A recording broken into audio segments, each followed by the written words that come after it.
सम्पूर्ण साथीहरुमा नमस्कार छ। सम्पूर्ण साथीहरुलाई स्वागत छ। म मदन भण्डारी। हिजोको क्लासमा साथीहरु हामी शासनको मूलभूत विशेषताहरु, त्यसै गरेर शासनको अवधारणाका कुराहरु अनि त्यसै गरेर शासनको सन्दर्भका विषयवस्तु हिजोको क्लासमा हामी पढेका थियौं। र साथीहरुलाई मैले एउटा होमवर्क पनि दिएको थिएँ। हाम्रो क्वेशन थियो साथीहरु, अब शासनको हेर्नुस् है। हाम्रो क्वेशन थियो साथीहरु, हिजोको क्वेशन थियो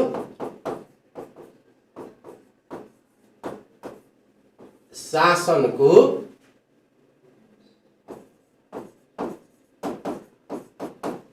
अवधारणा चर्चा गर्दै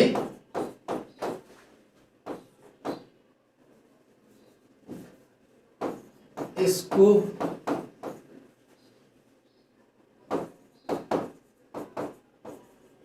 आधारभूत पक्षहरू उल्लेख गर्नुहोस्। आधारभूत पक्षहरू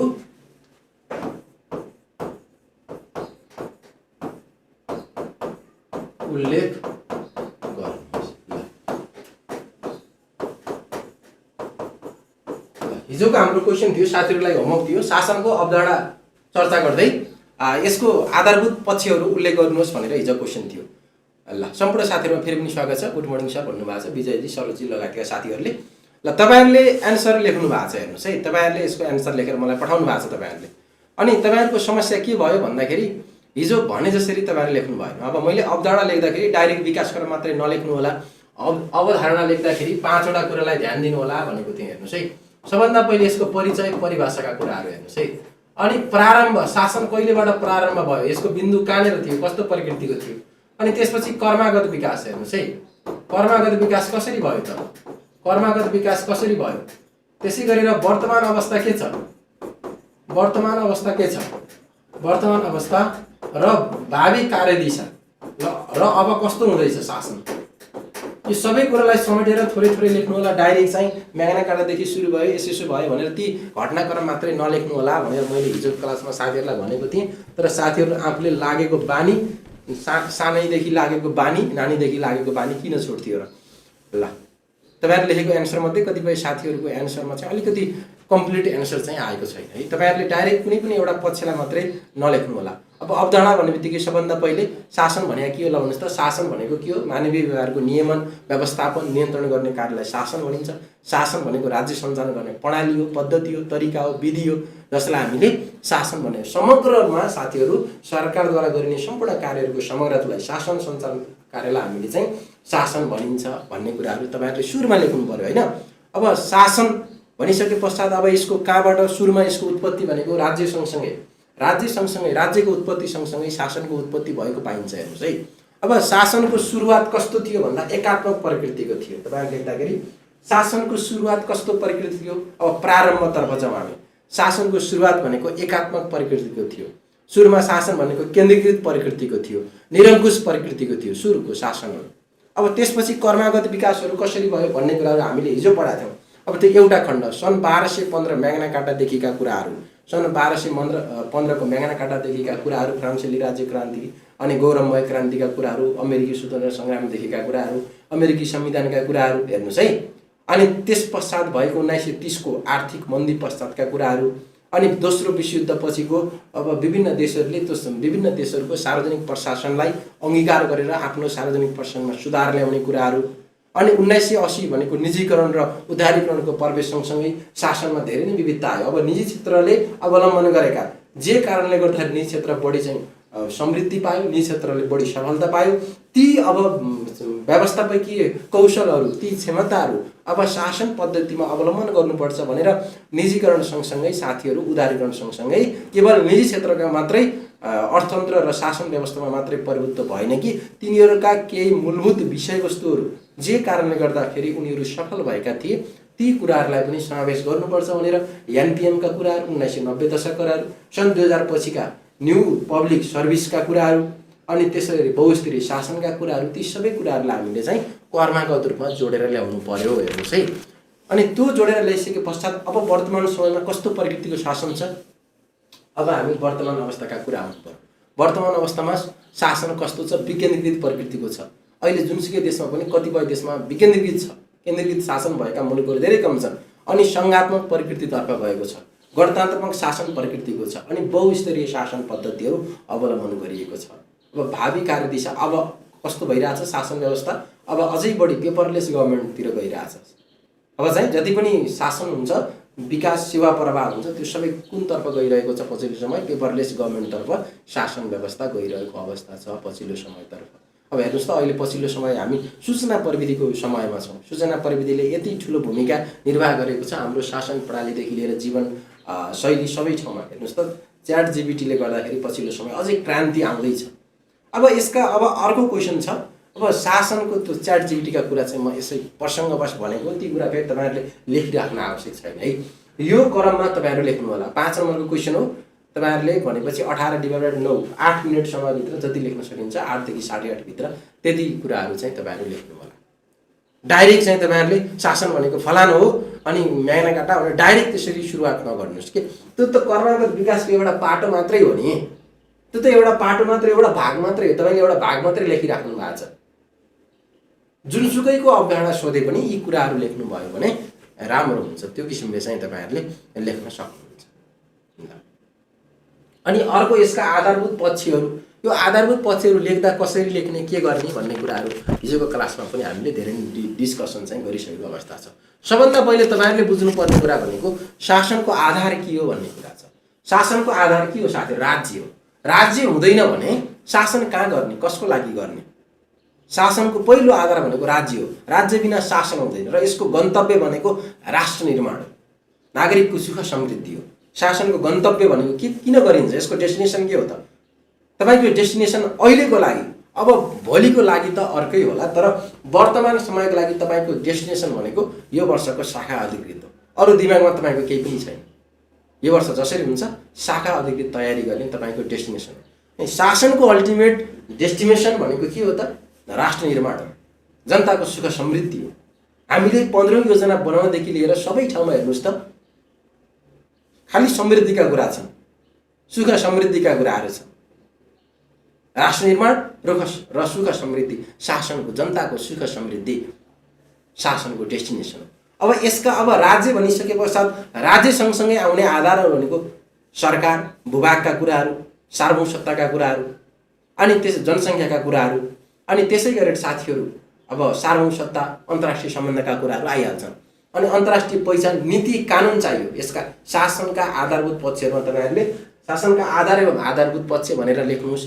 अर्कोतर्फ फेरि गुणात्मक पक्षहरू भनेर यो तरिकाले क्याटेगोराइज गरेर तपाईँहरू लेख्न सक्नुहुन्छ। अब शासनका आधारभूत पक्षभित्र मैले माथि भने जस्तै राज्यका कुराहरू, त्यस पश्चात सरकार, भूभाग, जनसङ्ख्याका कुराहरू, यी आधारहरू र सँगसँगै संविधान चाहियो। यसका आधारभूत पक्षभित्र सबभन्दा पहिले संविधान चाहियो, नीति कानुन चाहियो, अनि स्रोत साधन चाहियो। तपाईँसँग स्रोत साधन छैन भने शासन कसरी गर्नुहुन्छ? स्रोत साधनभित्र मानवीय साधन पर्छ होला, भौतिक स्रोत साधनहरू पर्छन् होला, प्राविधिक स्रोत साधन लगायतका वित्तीय स्रोत साधनहरू, यी सबै स्रोत साधनहरू पर्ने छन्। अनि सङ्गठन संरचना पनि चाहियो। डेलिभर गर्नु पर्यो नि साथीहरू। जनताले चाहिँ अनुभूति गर्ने किसिमको शासन व्यवस्थाको लागि के हुनु पर्यो? सङ्गठन, हाम्रो क्षमता त्यस्तै प्रकृतिको हुनु पर्यो। तपाईँले कुनै कार्यक्रम ल्याउनु भएको छ भने त्यो जनताको लेभलसम्म पुर्याउनको लागि, त्यो जनताको घर दैलोसम्म पुर्याउनको लागि, त्यो जनताले ती शासकीय लाभहरू लिनको लागि तपाईँसँग मजबुत किसिमको सङ्गठन संरचना चाहियो, स्रोत साधन चाहियो। स्रोत साधन बिना हामीले ती चाहिँ लाभहरू कसरी पुर्याउन सकिन्छ? सकिँदैन। त्यो हामीले कल्पना गर्न पनि सकिँदैन।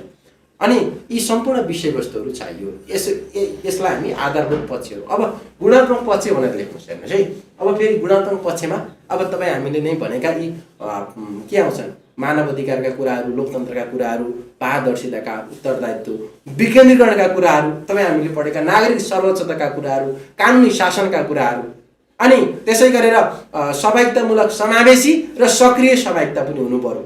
ती सबै विषयवस्तुहरू, सामाजिक न्यायका कुराहरू, राष्ट्र निर्माणका कुराहरू, यी भनेका आधारभूत पक्षहरू भनेर तपाईँहरूले लेख्नु होला है त। यो किसिमले चाहिँ साथीहरूले चाहिँ लेख्नुपर्छ है। डाइरेक्ट तपाईँहरू लेख्ने भन्दा पनि अलिकति त्यसका विषयवस्तु के हुन् भन्ने कुरा चाहिँ लेख्नु होला। ल, सकिन्छ? कसैलाई केही छ समस्या? अब लास्टमा चाहिँ 2-3 लाइन जति लेखेर निष्कर्ष लेख्नु होला। यो किसिमले लेख्नु होला तपाईँहरूले। हाम्रो कस्तो बानी हुन्छ भन्दाखेरि आफ्नो जुन बानी हो त्यसलाई छोड्न एकदमै गाह्रो हुन्छ क्या साथीहरू, एकदमै गाह्रो हुन्छ। जुन स्टाइलले पढिरहेछ, जुन तरिकाले पढिरहेछ, त्यसलाई हामी छोड्नै सकिँदैन। छोड्न खोज्यो लेख्ने बेलामा रिस्क लिनै सकिँदैन हामी। जे बानी लागेको छ त्यही आफूलाई मनपर्छ नि त, त्यसमा हामी रिक्स। अनि हाम्रो लेख्ने प्याटर्न पनि सबै साथीहरूको एउटै प्याटर्न हुँदैन। सुरेशजीको लेख्ने प्याटर्न अर्कै छ, पढ्नु भएको छ एउटै। हेर्नुहोस् है, सबैजनाले एउटै विषयवस्तु पढाए पनि लेख्ने प्याटर्न फरक फरक हुन्छ। तपाईँ भनेको पुरै घोकेर जानुहुन्न, घोक्ने किसिमका क्वेसन आउँदैन सेक्सन अफिसमा। तपाईँको विश्लेषण गर्न सक्ने क्यापासिटी कस्तो छ, विश्लेषण गर्न सक्ने क्वेसनहरू आउँछ, एउटा क्वेसन अर्को क्वेसन लिङ्क हुन्छ। ल हेर्नुहोस् है, त्यही भएर तपाईँ कसरी, अब सुरेशजीले लेख्दा अलग लेख्नुहुन्छ, एउटै क्वेसनको उत्तर एउटै विषयवस्तु मैले डेलिभर गरे पनि, मैले पढाए पनि, सरोजजीले अर्कै लेख्नुहुन्छ, अनि विजयजीले लेख्दाखेरि अर्कै लेख्न सक्नुहुन्छ। ल हेर्नुहोस् है, सबैको आफ्नो आफ्नो प्याटर्न हुन्छ, आफ्नो प्याटर्न कसैले चेन्ज गर्न खोज्दैन। तर मूलभूत विषयवस्तु के हुन्, के कस्ता कुराहरू समेटिन्छन्, के कस्ता कुराहरू लेख्नुपर्छ भन्ने कुराहरू चाहिँ तपाईँहरूले चाहिँ त्यो चाहिँ लेख्नु होला। अब हामी अब साथीहरू कसैलाई केही कन्फ्युजन छ, केही सोध्न मन लागेको छ भने तपाईँहरू सोध्न सक्नुहुन्छ। होइन भने आज हामी दोस्रो टपिकतर्फ जान्छौँ। ल आजको हाम्रो दोस्रो टपिक छ साथीहरू, शासनको राजनीतिक र प्रशासनिक संरचना। शासनको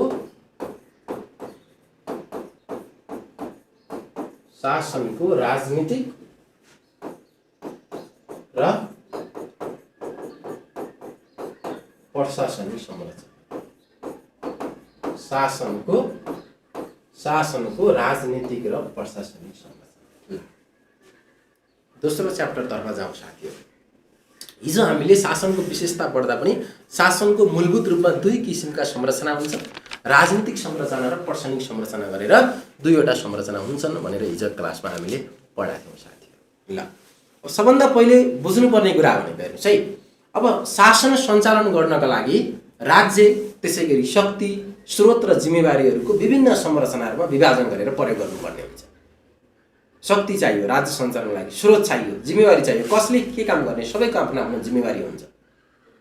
अनि शक्ति, स्रोत र जिम्मेवारीको अभ्यासका लागि प्रयोग गर्ने यस्ता संरचनाहरूलाई हामी शासनको संरचना भन्ने गरिन्छ। के को लागि शासनको संरचना बनाइन्छ भन्दाखेरि राजनीतिक संरचनाको काम अर्कै छ। राजनीतिक संरचनाभित्र पनि विभिन्न पद छ, पदनामहरू छ, पदाधिकारी छ, संरचना छ।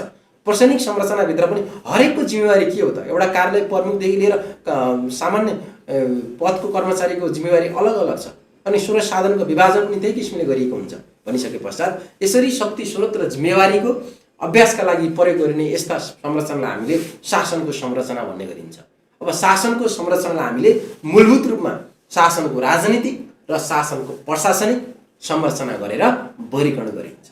अब हामी फर्स्टमा जाउँ साथीहरू। अब यो शासनको राजनीतिक संरचना भनेको के हो?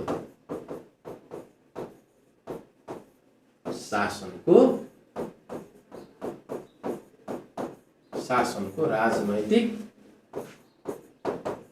संरचना।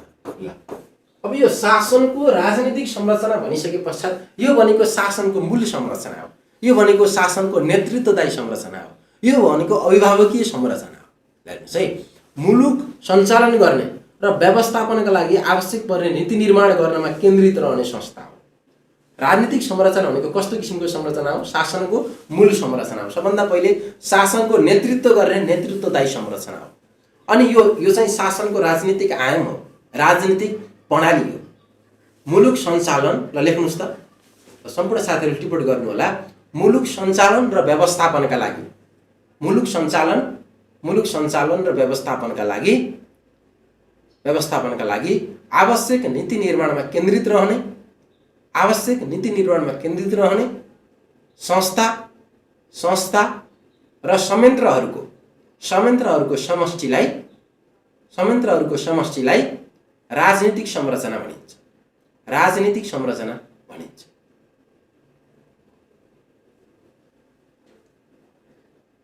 अर्को पोइन्टमा हेर्नुहोस्, यो शासन व्यवस्थाको, यो भनेको राजनीतिक संरचना, यो शासन व्यवस्थाको नेतृत्वदायी एवं मार्गदर्शक संरचना हो। यो शासन व्यवस्थाको नेतृत्वदायी एवं मार्गदर्शक संरचना हो। अनि यो कस्तो प्रकृतिको हुन्छ? यो निर्वाचित प्रकृतिको हुन्छ साथीहरू। यो चाहिँ निर्वाचित प्रकृतिको हुन्छ। यसमा लोकसेवाले एक्जाम लिँदैन साथीहरू। ल यो चाहिँ जनताले निर्वाचनको माध्यमबाट जनप्रतिनिधिहरू छनौट गर्छ। यो चाहिँ निर्वाचित प्रकृतिको हुन्छ, यो निर्वाचित प्रकृतिको हुन्छ। अनि अर्को हामीले बुझ्नुपर्ने कुरा भनेको राजनीतिक शक्तिको प्रयोग कुन ढाँचामा, लेख्नुस् त, टिप्पणी गर्नुस् त। राजनीतिक शक्तिको प्रयोग, राजनीतिक शक्तिको प्रयोग कुन ढाँचामा, हेर्नुहोस् है, कुन ढाँचामा, कसले, कुन ढाँचामा, कसले, कसरी गर्ने, कसरी गर्ने, कसरी गर्ने भन्ने कुराको निर्कोल, भन्ने कुराको सुस्पष्ट व्यवस्था संविधानद्वारा नै गरिएको हुन्छ। राष्ट्रपतिको काम कर्तव्य अधिकार संविधानले गरेको छ स्पष्ट।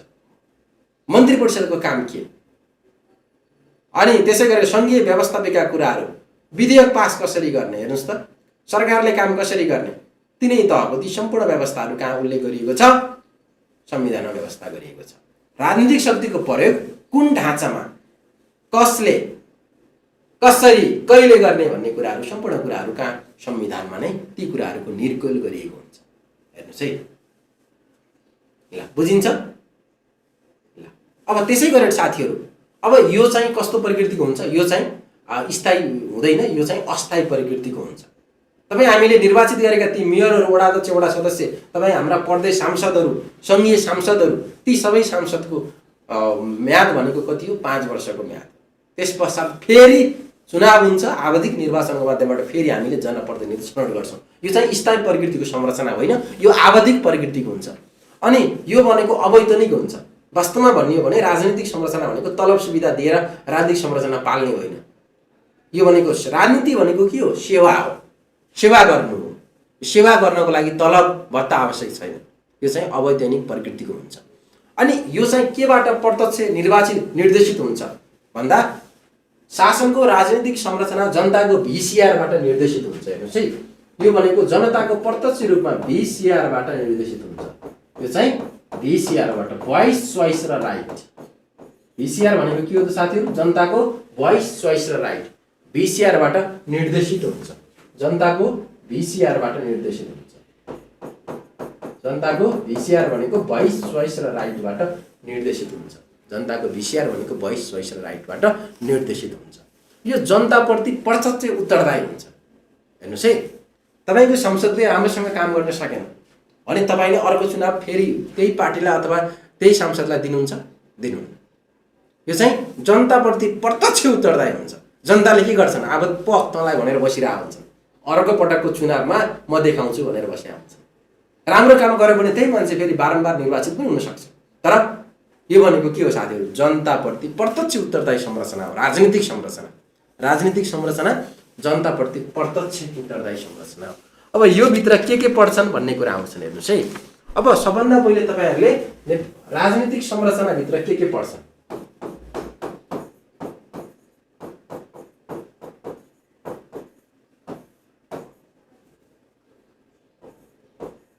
राजनीतिक संरचनाभित्र के पर्छन् भन्नुहोस् त। राजनीतिक संरचनाभित्र, ल राजनीतिक संरचनाभित्र के पर्छन् ल भन्नुहोस् त। राजनीतिक संरचनाभित्र राजनीतिक प्रणाली, कस्तो किसिमको प्रणाली छ त, राजनीतिक प्रणाली, त्यसै गरी निर्वाचन प्रणाली कस्तो प्रकृतिको छ, राजनीतिक प्रणाली, त्यसै गरेर निर्वाचन प्रणाली कस्तो प्रकृतिको छ, राजनीतिक पदनाम एवं पदाधिकारी, राजनीतिक पदनाम एवं पदाधिकारी, राजनीतिक पदनाम एवं पदाधिकारी, राजनीतिक संगठन तथा संयन्त्र, राजनीतिक संगठन तथा संयन्त्र, राजनीतिक संगठन तथा संयन्त्र, राजनीतिक संगठन तथा संयन्त्र कस्तो प्रकृतिको छ, ती सबै विषयहरू पर्छन्। अनि त्यसै गरेर राजनीतिक संयन्त्र तथा पदाधिकारी,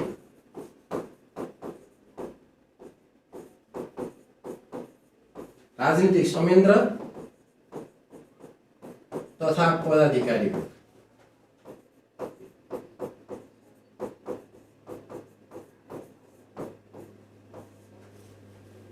तिनीहरूको कार्य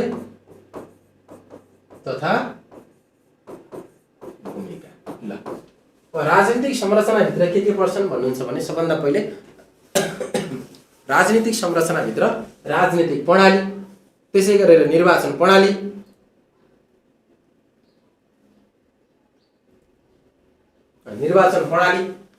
अनि त्यसै गरेर राजनीतिक पदनाम एवं पदाधिकारीहरू, राजनीतिक संगठन तथा संरचना, अनि राजनीतिक संयन्त्र तथा त्यसै गरेर राजनीतिक संयन्त्र तथा पदाधिकारीको कार्य तथा भूमिकाहरू पर्ने गर्छ। ल अब तपाईहरु सम्झिनु पर्यो हेर्नुस् है। अब तपाईहरुलाई म भन्छु है त, राजनीतिक संयन्त्र तथा पदाधिकारीको कार्य तथा भूमिका।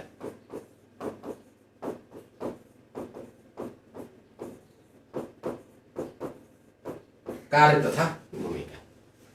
अब नेपालको राजनीतिक संरचना कस्तो छ भनेर सोध्न सक्छ तपाईहरुलाई क्वेशन साथीहरु। अब यो पहिले यो सम्झिनु पर्यो, पाँचवटा कुराहरु। राजनीतिक प्रणालीका कुराहरु, निर्वाचन प्रणालीका कुराहरु, त्यसै गरेर राजनीतिक पदनाम एवं पदाधिकारी, संगठन तथा संयन्त्र, राजनीतिक संयन्त्र तथा पदाधिकारीको कार्य तथा भूमिका सम्झिनु पर्यो। अब नेपालको राजनीतिक संरचना कस्तो छ?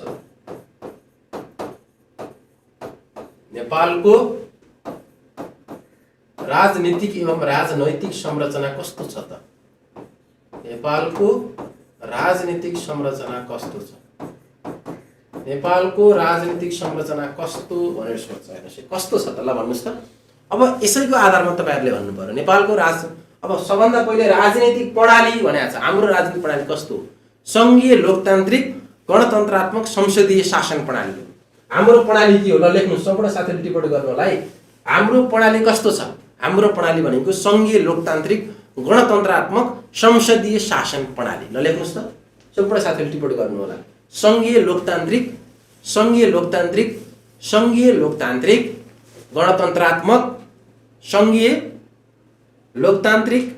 गणतन्त्रात्मक संसदीय शासन प्रणाली। अब दोस्रो नम्बरमा साथीहरु, अब त्यसै गरेर कस्तो किसिमको निर्वाचन प्रणाली छ? हाम्रोमा मिश्रित एवं आवधिक निर्वाचन प्रणाली। अलिकति व्याख्या गरेर पनि साइडमा तपाईहरु आफै लेख्न सक्नुहुन्छ है। हाम्रो निर्वाचन प्रणाली कस्तो छ? मिश्रित एवं आवधिक निर्वाचन प्रणाली। मिश्रित प्रकृतिको छ। ल हेर्नुस् त, चाहे प्रदेशको होस् चाहे संघीय चुनाव होस्, हामी कसरी चाहिँ हाम्रो एउटा मिश्रित प्रकृतिको छ। एउटा प्रत्यक्ष र समानुपातिक। अब प्रतिनिधि सभाको लागि देशभरलाई 165 निर्वाचन क्षेत्रमा वर्गीकरण गरेको छ र 110 चाहिँ समानुपातिक भनिसके पश्चात हेर्नुस् त मिश्रित प्रकृतिको छ। प्रत्यक्ष पनि छ, पहिलो हुने निर्वाचित हुने, र अर्को भनेको समानुपातिक प्रकृतिको पनि छ। मिश्रित छ हाम्रो, मिश्रित। अनि आवधिक भनेको साथीहरु के छ? संविधानमा नै आवधिक भनेको हरेक 5 वर्षमा चुनाव गर्ने, संघको चुनाव, प्रदेशको चुनाव, स्थानीय तहको चुनाव हुने भनेर हाम्रो चाहिँ दुईवटै कुरा लेख्नु होला है, मिश्रित एवं आवधिक। अब व्याख्या गर्न मन लाग्छ भने साइडमा त्यसरी लेख्नु होला। मिश्रितको अर्थ पहिलो हुने निर्वाचित हुने प्रणाली पनि छ र सँगसँगै समानुपातिक प्रणाली पनि छ। यो दुवैलाई मिक्सअप गरेर बनाएको छ निर्वाचन प्रणाली छ। अनि अर्को भनेको आवधिक निर्वाचन प्रणाली पनि छ। आवधिक भनेको हरेक 5 वर्षमा संघीय त्यसै गरेर प्रादेशिक र स्थानीय तहका चुनाव हुने गर्छ। अनि त्यसै गरेर अब के भन्यो? राजनीतिक पदनाम एवं पदाधिकारीहरू। हामीसँग कुन राजनीतिक पदनाम छ हेर्नुस् है। हामीसँग राजनीतिक पदनामको रूपमा हामीसँग साथीहरु राष्ट्रपति, उपराष्ट्रपति। ल लेख्नुस् त, राष्ट्रपति, उपराष्ट्रपति। तेस्रो नम्बरमा राष्ट्रपति, उपराष्ट्रपति। तेस्रो नम्बरमा। अब चौथो नम्बरमा लेख्नुस्, हामीसँग प्रधानमन्त्री, संघीय मन्त्री परिषद र मन्त्रीहरू। चौथो नम्बरमा प्रधानमन्त्री, संघीय मन्त्री परिषद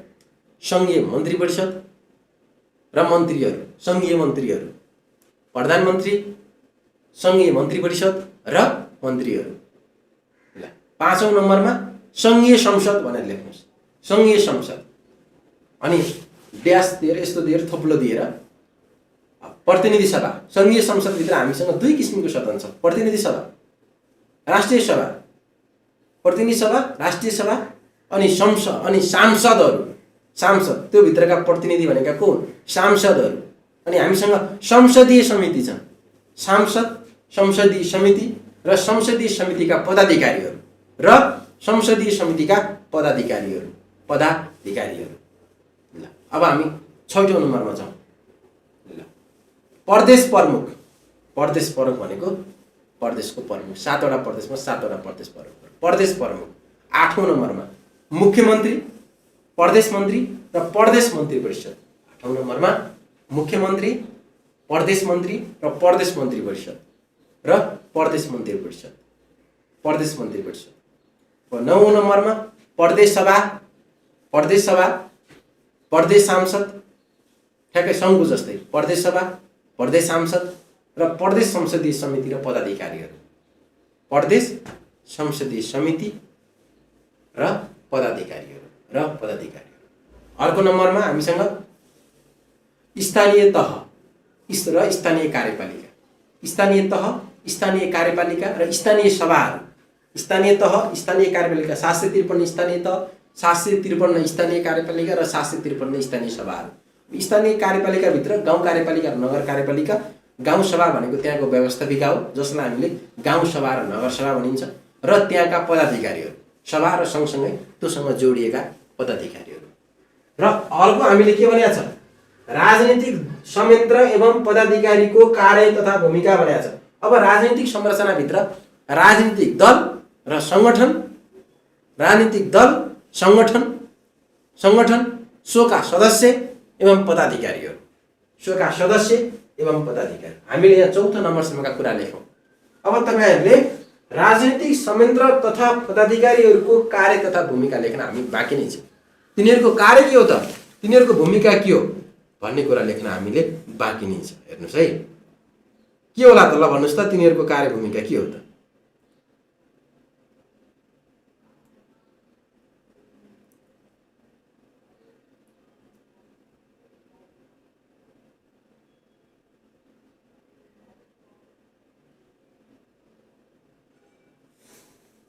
ल अब हामी साथीहरू यसको कार्य तथा भूमिका जाउँ। राजनीतिक संरचनाको कार्य तथा भूमिका के हो त? राजनीतिक संरचनाको कार्य तथा भूमिका।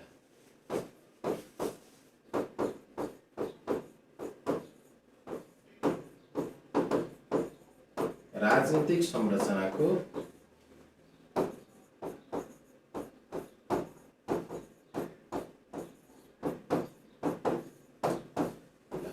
5औं नम्बरमा के भनेको छ, कार्य तथा भूमिका भनेको छ। सबभन्दा पहिले नीति निर्माण गर्ने काम नै हो। नीति निर्माण गर्नु काम हो। पहिलो काम भनेको राजनीतिक संरचनाको नीति निर्माण गर्ने। नीति निर्माण गर्ने लेख्नुस् त, 1 नम्बरमा नीति निर्माण गर्ने। नीति निर्माण गर्ने, नीति निर्माण गर्ने। अनि सरकारी सेवा गठन गर्ने। दोस्रो नम्बरमा सरकारी सेवाको गठन गर्ने। सरकारी सेवाको गठन गर्ने। सरकारी सेवाको गठन गर्ने। सरकारी सेवाको गठन गर्ने। अनि स्रोत साधनको प्रबन्ध एवं बाँडफाँड गर्ने। स्रोत साधनको प्रबन्ध एवं बाँडफाँड। तेस्रो नम्बरमा स्रोत साधनको बाँडफाँड एवं प्रबन्ध। स्रोत साधनको बाँडफाँड एवं प्रबन्ध। अनि जनताको भिसिआरलाई सम्बोधन गर्ने। यसको भूमिका भनेको जनताको भिसिआरलाई, भोइस, चोइस र राइटलाई सम्बोधन गर्ने।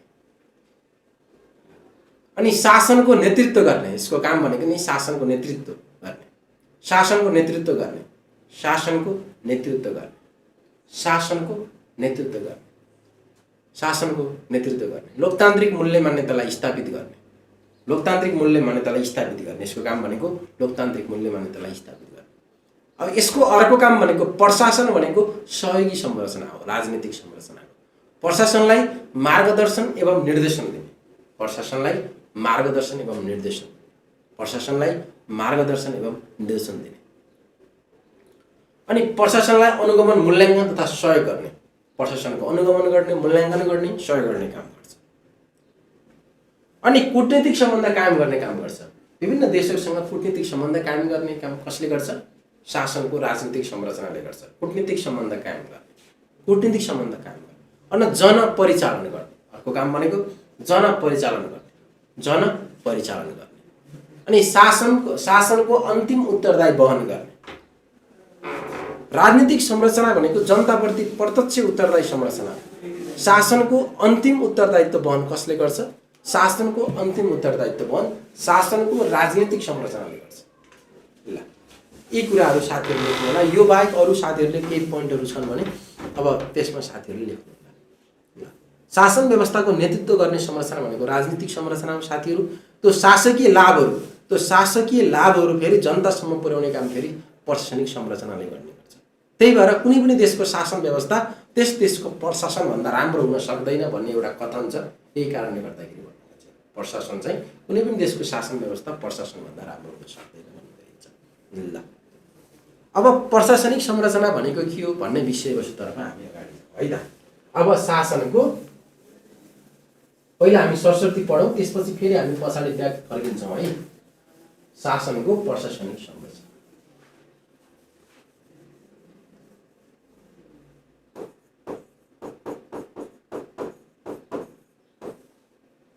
शासनको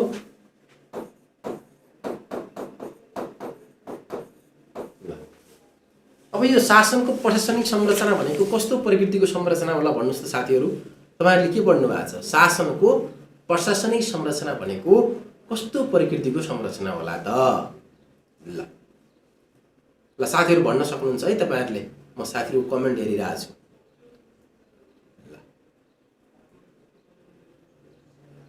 ल केही छ साथीहरू?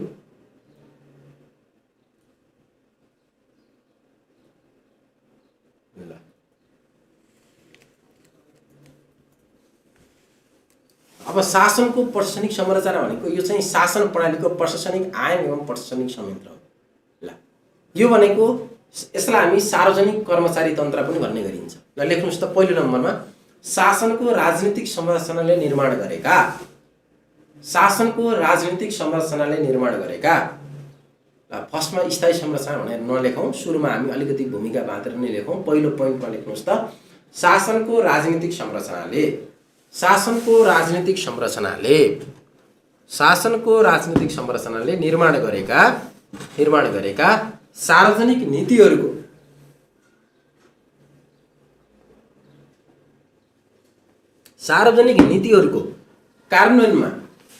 कार्यान्वयनमा केन्द्रित रहने संस्था तथा संयन्त्रहरूको समष्टि नै शासनको प्रशासनिक संरचना हो। शासनको प्रशासनिक संरचना हो। हेर्नुस् है, राजनीतिक संरचना नीति बनाउँछन् अनि निर्णय गर्छ, त्यसलाई चाहिँ कार्यान्वयन गर्ने, जनताको लेभलसम्म पुर्याउने, ती लाभहरू, शासकीय लाभहरू जनताको घर दैलोसम्म पुर्याउने काम कसले गर्छ? राजनीतिक संरचनाले गर्छ। अनि प्रशासनिक संरचना भनेको कस्तो किसिमको संरचना हो? यो भनेको यसलाई हामी कर्मचारी प्रशासन तन्त्र पनि भन्ने गरिन्छ। यो भनेको शासन प्रणालीको ज्ञानेन्द्रिय एवं कमेन्द्रिय संरचना हो। काम गर्ने संरचना कुन हो? यो चाहिँ ज्ञानेन्द्रिय संरचना हो। यो चाहिँ कस्तो प्रकृतिको हुन्छ? यो चाहिँ स्थायी संरचना हो। शासनको प्रशासनिक संरचनालाई टिपोट गर्दै जानुस् है, तपाईहरु लेख्दै जानुस् है। यो भनेको कस्तो प्रकृतिको संरचना हो? यो भनेको स्थायी प्रकृतिको संरचना हो। यो शासनको सहयोगी संरचना पनि हो। यसलाई हामी विज्ञ समूह तथा संयन्त्र संरचना पनि भन्ने गरिन्छ। यो विज्ञ समूह हो साथीहरू। तपाई जसलाई पनि निर्वाचित गर्न सक्नुहुन्छ राजनीतिक संरचनामा, चाहे पढेको होस् चाहे नपढेको होस्। अब त्यसैले जनताको हितमा काम गर्छ भने जोसुकै मान्छे पनि निर्वाचित हुन सक्छ। तर तपाई अफिसर पास गर्न, जो पाए त्यही मान्छेले अफिसर पास गर्न पाउँछ पाउँदैन, त्यसको पहिला तपाईले चाहिँ ब्याचलर पास गरेको हुनु पर्यो, फर्म भर्नु पर्यो। त्यसपछि त्यत्रो कम्पिटिसन छ। फर्स्ट पेपर भर्खर तपाईहरुले एक्जाम दिएर आउनु भएको छ, अनि त्यसमा पास हुनु पर्यो। Second third paper fourth paper फेरि रिटर्नमा तपाई पास हुनु पर्यो।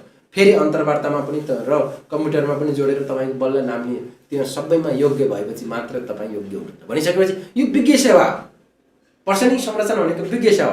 किन चाहिँ विज्ञ सेवा राखिएको छ साथीहरू? यसको पछाडिको पनि कारण छ। राजनीतिक संरचना चाहे पढेको आओस् चाहे नपढेको आओस्, त्यसलाई आवश्यक सहयोग दिने, सुझाव दिने काम भनेको प्रशासनिक संरचनाले गर्नुपर्छ।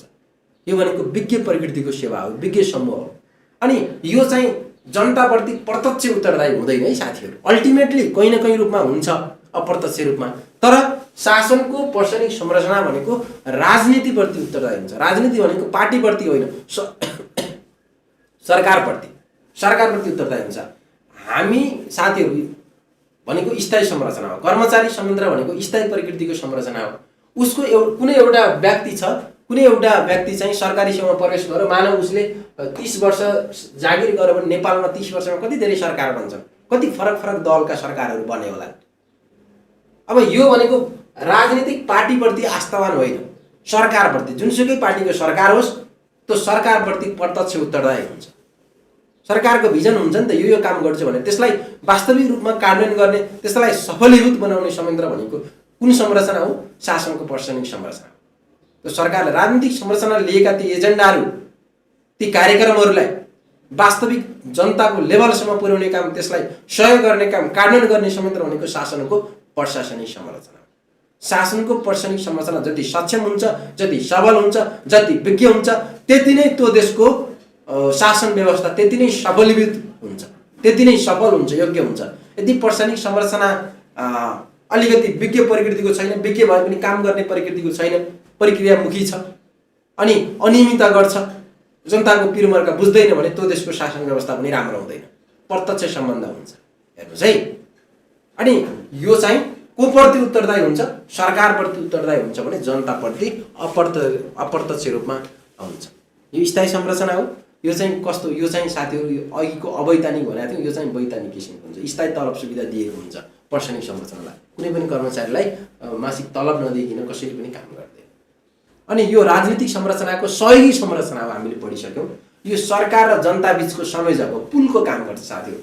यो सरकार यहाँनिर छ, यहाँ जनता छ। हेर्नुहोस् है, यो सरकार र जनता बिचको सम्बन्ध स्थापित गर्ने माध्यम भनेकै कुन हो? संयोजक भनेको नै प्रशासनिक संरचना। सरकारले कुनै भिजन ल्यायो, ल अब साथीहरू कुनै ठाउँमा बाढी पहिरो गयो, कुनै ठाउँमा भूकम्प गयो भने साथीहरू त्यो स्रोत साधन पुर्याउने काम त प्रशासनिक संरचनाले गर्छ। सरकारले यसरी चाहिँ त्यहाँ राहत बाँड्नुहोस् भनेर भन्ला। अब त्यही किसिमले बाढ्यो भने ओहो सरकार कति राम्रो भन्ने हुन्छ। तर उसले चाहिँ अनियमित गरेर प्रशासनिक संरचना त्यो राहतमा पनि घोटाला भयो भने के हुन्छ? जनताप्रति, सरकारप्रति नजर कस्तो हुन्छ? कति नराम्रो हुन्छ। यो सरकार भनेको जति प्रशासनिक संरचना राम्रो हुन्छ त्यति नै त्यो देशको शासन प्रणाली राम्रो हुन्छ। जनताले चाहिँ यो पनि यो राज्यले पनि मेरो लागि काम गर्छ भन्ने भावनाको विकास हुन्छ। सरकार र जनता बिचको सम्बन्ध राम्रो हुन्छ। प्रशासन र जनता बिचको, प्रशासन र सरकार बिचको सम्बन्ध राम्रो हुन्छ। त्यो पुलको काम गर्छ साथीहरू, पुलको काम गर्छ। पुल जति दह्रो भयो त्यति नै त्यो सक्षम हुन्छ। पुल कमजोर भयो भने के हुन्छ? यताका वारिका र पारिका मान्छे चाहिँ त्यो पुलमा जाने कि नजाने भन्ने हुन्छ, भाँचिन्छ कि भत्किन्छ कि भन्ने डर हुन्छ। हेर्नुहोस् है, यो शासकीय लाभहरू जनतासम्म पुर्याउने संयन्त्र भनेको जो प्रशासनिक संरचना हो, यो पुलको काम गर्ने काम गर्छ। कसले गर्छ? प्रशासनिक संरचनाले गर्छ। अब प्रशासनिक संरचनाभित्र के पर्छन् भन्ने कुरा आउँछ। हेर्नुहोस् है, ल भन्नुहोस् त प्रशासनिक संरचनाभित्र के पर्छन् होला? सुरेशजीले भन्नुहोस् त प्रशासनिक संरचनाभित्र के पर्छन् होला? ल यसका सिद्धान्तका कुराहरू पनि छन्, हामी त्यो पढौँला, त्यो ठुलो कुरा भयो। अब प्रशासनिक संरचनाभित्र के कस्ता विषयवस्तुहरू पर्छन् होला?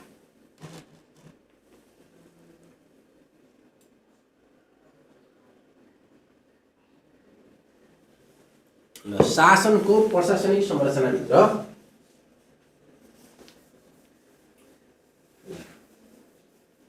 शासनको प्रशासनिक संरचनाभित्र के पर्छन्?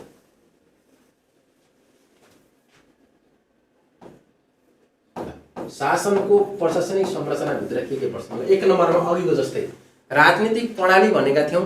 अब प्रशासनिक प्रणाली कस्तो छ? ल लेख्नुहोस् त, प्रशासनिक प्रणाली कस्तो प्रकृतिको छ? प्रशासनिक प्रणाली कस्तो प्रकृतिको छ?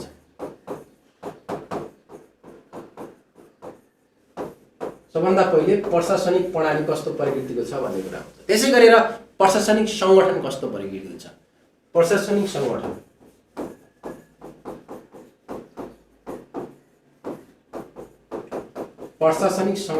कस्तो प्रकृतिको छ? त्यसै गरेर प्रशासनिक, ल त्यसरी डाइरेक्ट हामी नलेखौँ कि प्रशासनिक संरचनाभित्र के पर्छन्, एउटा हामीले सिनारियो बनाऊ, त्यसपछि मात्रै लेखौँ। ल अनि सरकारी सेवाको प्रकृति कस्तो छ?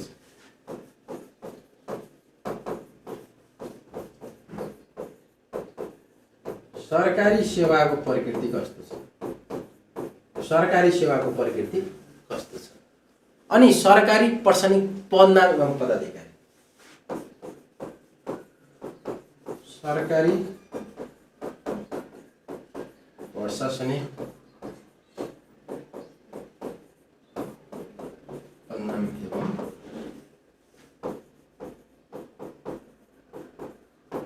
पदाधिकारी। र 5औं नम्बरमा साथीहरू सरकारी प्रशासनिक संरचनाको कार्य तथा भूमिका।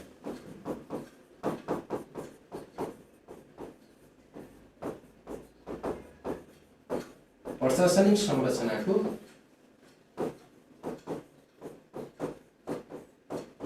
कार्य तथा अब नेपालको प्रशासनिक संरचना कस्तो छ भनेर तपाईहरुलाई सोध्न सक्छ। हेर्नुस् है, नेपालको प्रशासनिक अब पहिले के पर्छन् भन्ने कुरा बुझ्नु पर्यो। सबभन्दा पहिले प्रशासनिक प्रणालीका कुराहरू, प्रशासनिक संगठन, सरकारी सेवाको प्रकृति कस्तो छ, सरकारी प्रशासनिक पदमा पदाधिकारीहरू के रहन्छन्, प्रशासनिक संरचनाको कार्य तथा भूमिका के कस्तो छ। सबभन्दा पहिले नेपालको विद्यमान प्रशासनिक संरचना कस्तो छ भन्नेबाट पढौँ है हामी।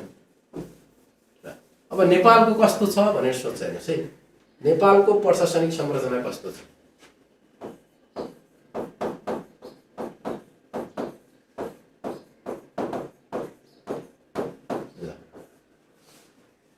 नेपालको प्रशासनिक संरचना कस्तो त?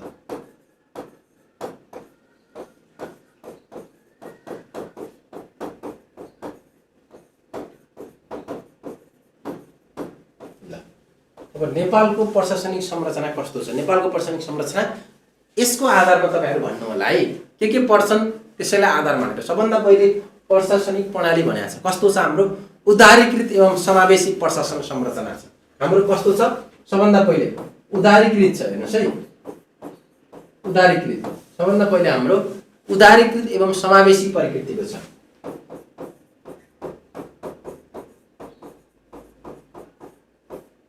समावेशी प्रशासनिक संरचना, उदारीकृत एवं समावेशी प्रशासनिक संरचना छ हाम्रो। समावेशी प्रकृति छ साथीहरु। हेर्नुस् त, यही अफिसरको विज्ञापनमा पनि समावेशी कोटा छुट्याएको छ हैन साथीहरु। तपाईहरु कतिपय साथीहरु फर्म भर्नु भएको छ। हाम्रो समावेशी छ, सबै तबकाको चाहिँ प्रतिनिधित्व होस् भनेर आरक्षणको व्यवस्था गरिएको छ। अनि समावेशी प्रशासनिक संरचना छ। अनि योग्यतामूलक कर्मचारी छ हाम्रो संगठन। कस्तो छ, अनि योग्यतामूलक छ, योग्यतामूलक मेरिट बेस छ, योग्यतामूलक छ, योग्यतामूलक कर्मचारी संयन्त्र छ हाम्रो। भनेको योग्यतामूलक कर्मचारी संयन्त्र, योग्यतामूलक कर्मचारी तन्त्र, योग्यतामूलक। तपाई कुनै भणसुनको आधारमा अफिसर हुन सक्नुहुन्छ, कुनै मन्त्रीको मान्छे अफिसर हुन सक्छ यतिकै एक्जामै नदिकिन सक्छ। स्थायी करारमा राख्ला अलग कुरा हो, त्यो करार भन्ने कुरा अलग हो। यहाँ स्थायी अफिसर कोही हुन सक्छ, स्थायी खर्दार, स्थायी नासु कोही हुन सक्छ, सक्दैन। योग्यतामूलक कर्मचारी संयन्त्र छ। हेर्नुस् त, योग्यतामूलक कर्मचारी तन्त्र छ। अनि हामीसँग प्रशासनिक संरचना भनेको 3 तहको छ, अथवा नेपालको प्रशासनिक संरचना विद्यमान कस्तो छ भनेर सोध्दै पनि लेख्न सक्नुहुन्छ। हेर्नुस् है, हामीसँग 3 तहको सरकार, कुनै पनि देशको सरकार जस्तो हुन्छ त्यस्तै प्रकृतिको प्रशासनिक संरचना हुन्छ है। हामीसँग पहिले कस्तो थियो, हामीसँग एकात्मक प्रकृतिको सरकार हुँदाखेरि हामीसँग एकात्मक प्रकृतिकै संरचना थियो। अनि विकेन्द्रीकृत आउँदाखेरि विकेन्द्रीकृत प्रकृतिकै संरचना थियो हामीसँग साथीहरु। क्षेत्र सुरुमा चाहिँ एउटा केन्द्रीय स्तरको, त्यसै गरेर क्षेत्रीय स्तर 5वटा विकास क्षेत्र थिए, 14 अञ्चल र जिल्ला स्तर र गाविस स्तर गरेर थियो संरचना। हेर्नुस् है, जस्तो किसिमको राजनीतिक संरचना हुन्छ त्यस्तै प्रकृतिको प्रशासनिक संरचना हुने गर्छ। अब अहिले कस्तो छ, अहिले हामी संघीयतामा गइसकेका छौँ। संविधान, नेपालको संविधानले नेपाललाई संघात्मक मुलुक घोषणा गरिसके पश्चात हामीसँग 753 स्थानीय तह छ, 7वटा प्रदेश छ, एउटा संघीय सरकार छ। हामीसँग जम्माजम्मी सबै जोड्दाखेरि 1+7+753 761 वटा सरकार छन्। हामीसँग 3 तहको सरकारी सेवाको व्यवस्था गरिएको छ। हेर्नुस् त, 3 तहको हामीसँग संघीय, त्यसै गरेर प्रादेशिक र स्थानीय तहको सेवाको व्यवस्था गरिएको छ। 3 तहको सरकारी सेवाको व्यवस्था 3 तहको छ। हेर्नुस् है, अलिकति तपाईले व्याख्या चाहिँ यसैमा यसरी भ्यालु एड गरेर लेख्नु होला। 3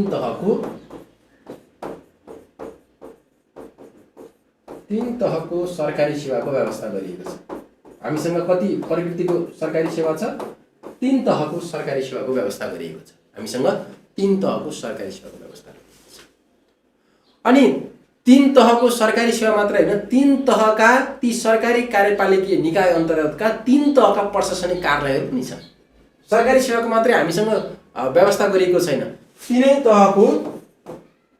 तहको सरकारी कार्यालयको व्यवस्था गरिएको छ। हेर्नुस् त, संघको कार्यालय, संघीय कार्यालयहरू, प्रदेशको अन्तर्गतका कार्यालयहरू, प्रादेशिक कार्यालय, स्थानीय तह अन्तर्गतका कार्यालयहरू, स्थानीय कार्यालय, 3 तहको अनि सरकारी कार्यपालिकीय निकाय अन्तर्गतका प्रशासनिक कार्यालयहरू व्यवस्था गरिएको छ।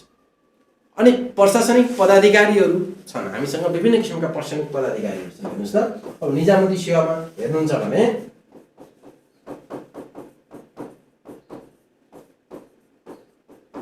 प्रशासनिक पदमा एवं पदाधिकारी पनि छन् हेर्नुहोस्। अब निजामती सेवामा हेर्नुहुन्छ भने सङ्घीयमा अब खर्दार निजामतीतर्फ खर्दार, नासु, अफिसर, उपसचिव, सहसचिव, सचिव, मुख्य सचिवको व्यवस्था गरिएको छ। यो भनेको निजामती सेवाको प्रशासनतर्फको कुरा गर्दैछ। प्राविधिकतर्फ पनि त्यही किसिमको व्यवस्था गरिएको छ। अब प्रदेशमा जानुहुन्छ भने अब प्रदेशमा पनि त्यही किसिमको व्यवस्था गरिएको छ। चौथो, पाँचौँ, छैटौँ, सातौँ, आठौँ स्थानीय तहमा पनि त्यही प्रकृतिको छ। ल संरचना कस्तो छ भने पनि यो प्रकृतिको छ भनेर तपाईँहरूले लेख्न सक्नुहुन्छ है। क्वेसन कसरी सोध्छ त्यो कुरामा ध्यान दिनुपर्छ है। हामी कहिलेकाहीँ चाहिँ अलिकति बहकिएर लेख्छौँ। क्वेसनले चाहिँ धेरै कुरा मागेका हुन्छ, हामीले एउटा पोइन्ट आउट समाएर मात्रै लेख्छौँ। जस्तो अवधारणा लेख्दाखेरि तपाईँहरूले विकास गरेर मात्रै लेख्नु भएको थियो, त्यो भनेको एक नम्बर 1.5 नम्बरको मात्रै क्वेसन हो 5 नम्बरको लागि। तपाईँ त्यसैलाई 2 पेज लेखिदिनुहुन्छ। पहिला हामी के बुझ्नुपर्छ भन्दा क्वेसनले के मागेको छ, कति मागेको छ र के कुरा मागेको छ भन्ने कुरा बुझ्नुपर्छ। क्वेसनले तपाईँसँग धेरै कुरा मागेको हुन्छ कि तपाईँसँग क्वेसनले चाहिँ डाइरेक्ट चाहिँ भात र दाल मात्रै मागेको हुन्न। भात, दाल, तरकारी, अचार, त्यसमा पापड सापड के छ, चटनी सटनी, साग के छ सब मागेको हुन्छ क्वेसनले। अलिअलि थोत्रै मिसाए यो कुरा अलिअलि समावेश गरे भने हुन्छ। हामी चाहिँ दाल र भात अलिकति पाए तरकारी मात्रै स्याम्म मुसेर खाने बेला लाग्यो अनि त्यति मात्रै लेखेर आउँछौँ भनेको दाल र भातको मात्रै कुरा लेख्छौँ। त्यसको अर्थ भनेको कुनै एउटा टिपिकल विषयवस्तु त्यही मात्रै समाएर लेख्छौँ। क्वेसनले चाहिँ ल है दाल र भात त अलि बढी खाइन्छ, अरू पनि थोत्रै अलिकति मसला ससला अलिअलि थपै यो थप यो थप यो थप मलाई यो मनपर्छ भनेर त्यो क्वेसन कपी चाहिँ गर्ने मान्छे खोजिरहेको हुन्छ क्या। त्यही भएर हामीले क्वेसन बुझ्नुपर्छ सबभन्दा पहिले। क्वेसन बुझ्दाखेरि के मागेको छ त क्वेसनले, कुन विषयवस्तु मागेको छ, कति लेख भनेको छ भन्ने कुरा बुझ्नुपर्छ। त्यो क्वेसनको प्याटर्न हेरेर बुझ्नुपर्छ। कुनै एउटा विषयवस्तुमा लेखेर एउटै प्रकृति हामीले प्रणालीको मात्रै कुरा लेख्छौँ, सङ्गठनको मात्रै कुरा लेख्छौँ। त्यसरी लेख्नु भएन नि। यी सङ्गठनहरू छन्, राष्ट्रपति उपराष्ट्रपतिको कार्यालयदेखि लिएर यो मन्त्रालयहरू, अनि अरू कुरा छुट्छ कि। अनि त्यसपछि 3 तहका सरकारी कार्यालय अनि पदाधिकारी नलेख सबै कुरा समेटियोस्। नेपालको कस्तो छ भन्दा हामीसँग उदारीकृत छ, समावेशी प्रकृतिको छ, आरक्षणको व्यवस्था गरिएको छ भन्ने कुरा यहाँ 2 लाइन व्याख्या गर्नुहोस् बरु। अनि योग्यतामूलक कर्मचारी संयन्त्र छ, यसरी एक्जामहरू हुन्छन्, यसरी योग्यतामूलक आउँछन्, यसरी विज्ञ प्रकृतिको छ भन्ने कुरा लेख्नुहोस्। 3 तहको सरकारी सेवाको भनेको संहिता अनुसार नै 3 तहको सरकारी सेवाको यसरी सेवा समूह सङ्घीयको लागि सङ्घीय निजामती सेवा आइन्छ, प्रदेशको लागि विभिन्न प्रदेशहरूले बनाएका छन्, स्थानीय तहको हुँदैछ। यो तरिकाले लेख्नुहोस्। अब समस्या कस्तो छ भने समस्या हामी यहीँबाट सुरु गर्छौँ। हेर्नुहोस् है, तपाईँहरूले कुनै पनि विषयको अवस्था के छ, त्यो सम्बन्धी व्यवस्थाहरू के कस्तो गरिएको छ भनिसके पश्चात अवस्था, समस्या, समाधान हामी यही कुराबाट लेख्ने हो। के गाह्रो छ र अब समस्या लेख्नु भन्यो भने नेपालको प्रशासनिक संरचनाको समस्या कस्तो छ भन्यो भने यहीबाट लेख्ने हो। हामी चाहिँ अब विकेन्द्रीकृत प्रकृतिको हुनुपर्ने, कसरी काम भइरहेछ, हाम्रो सिस्टम के छ, अनि आरक्षणको नाममा के कस्ता समस्या छन्, योग्यतामूलक कति सच्च छ, कति योग्य छ। 3 तहको सरकारी सेवा भनिसके पश्चात 3 तहको सरकारी सेवा के कस्ता समस्या छ, कर्मचारी संविधानले पारेको असरहरू, पछिल्लो समय स्थानीय समयमा काम गर्न नसक्ने वातावरणका कुराहरू हेर्नुहोस् है। अनि यो चाहिँ अलिकति खर्चिलो भयो संहिता भनेर हामी पढिरहेछौँ ती कुराहरू। अनि प्रशासनिक पदाधिकारी भन्ने बित्तिकै अब यी पदाधिकारीहरू यिनीहरूले काम गर्न सकेका छन् त, कुन विधिमा काम गरिरहेछन्, जनताको कति नजिक पुगेर काम गरेका छन्, के कस्ता समस्याहरू यिनीहरूले दिएका छन्, ती सबै कुराले समस्याभित्र आइहाल्यो। अब यिनीहरूको कार्य भूमिका के होला भन्नुहोस् त। ल सुरेशजी, गोविन्दजी लगायतका साथीहरू, यिनीहरूको कार्य तथा भूमिका के होला ल भन्नुहोस् त। कमेन्ट गर्न सक्नुहुन्छ है साथीहरूले। ल कमेन्ट गर्नुहोस् त साथीहरू। एउटा दुईटा पोइन्टहरू तपाईँहरू भन्दा पनि हुन्छ, केही फरक पर्दैन। एउटा दुईटा पोइन्टहरू तपाईँहरू आफै भन्दा पनि हुन्छ। अब यो सरकारी प्रशासनिक संरचनाको कार्य के हो, भूमिका के हो भन्ने कुरा आउँछ। हेर्नुहोस् है, प्रशासनिक संरचनाको कार्य तथा भूमिका के होला। सबभन्दा पहिले यसको काम भनेको नीति कार्यान्वयन गर्ने नै हो। राजनीतिक संरचनाले नीति निर्माण गर्छ, त्यो नीतिको कार्यान्वयन गर्ने काम गर्छ। हेर्नुहोस् है, प्रशासनिक संरचनाको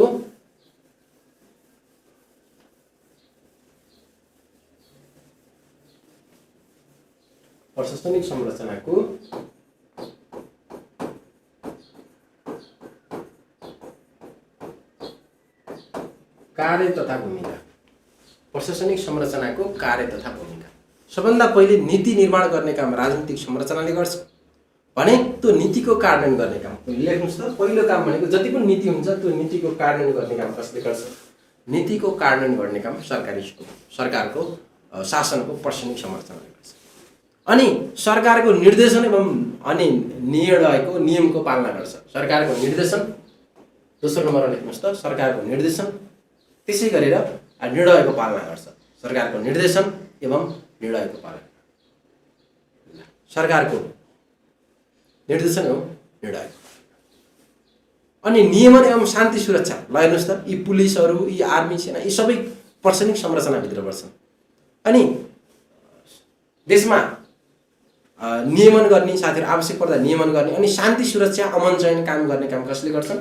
नियमन तथा शान्ति सुरक्षा, नियमन तथा शान्ति सुरक्षा, नियमन तथा शान्ति सुरक्षा, नियमन तथा शान्ति सुरक्षा। अनि तपाईँहरूले भने जस्तै विकास व्यवस्थापन गर्ने काम, सार्वजनिक सेवा प्रवाह गर्ने काम, पब्लिक सर्भिस डेलिभरी, सार्वजनिक सेवा प्रवाह दिने काम, सार्वजनिक सेवा प्रवाह गर्ने, विकास व्यवस्थापन गर्ने, स्रोतको सङ्कलन गर्ने, उपयोग गर्ने काम कसले गर्छ? प्रशासनिक संरचनाले गर्छ। सार्वजनिक सेवा प्रवाह, सार्वजनिक सेवा प्रवाह, त्यसै गरी स्रोतको सङ्कलन एवं उपयोग, अनि विकास व्यवस्थापन, अनि सरकार र जनता बीचको संयोजकको कामको त्यो पुल भनेर कसले काम गर्छ? सरकार र जनता बीचको संयोजकको पुल भनेर कसले काम गर्छ? शासनको प्रशासनिक संरचनाले गर्छ।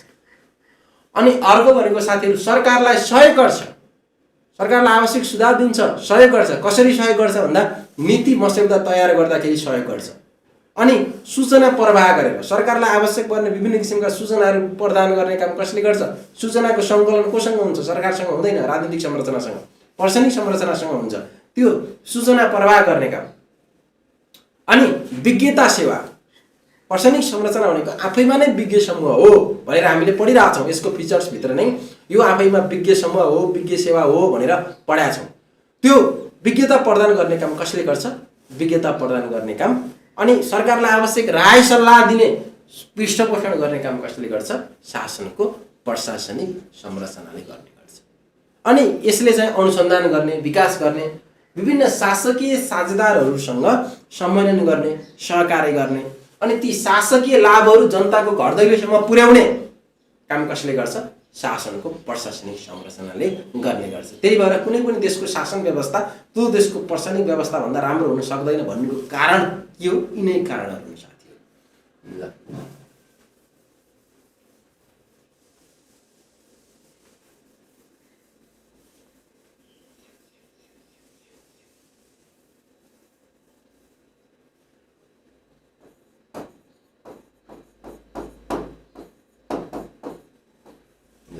म साथीहरूलाई थोरै एउटा सूचना प्रवाह गर्न खोजेँ। ल स्मार्ट जिपीले साथीहरू यही फागुन 1 गतेदेखि हेर्नुहोस् है, यही फागुन 1 गतेदेखि ल शाखा अधिकृतको रिटर्न पेपरलाई फोकस गरेर अब तपाईँहरूले फर्स्ट पेपर एक्जाम दिइसक्नु भएको छ। अब तपाईँहरूले तयारी गर्नुपर्छ। अब मोटामोटी म पास हुन्छु भन्ने तपाईँहरूलाई करिब करिब फिक्स छ।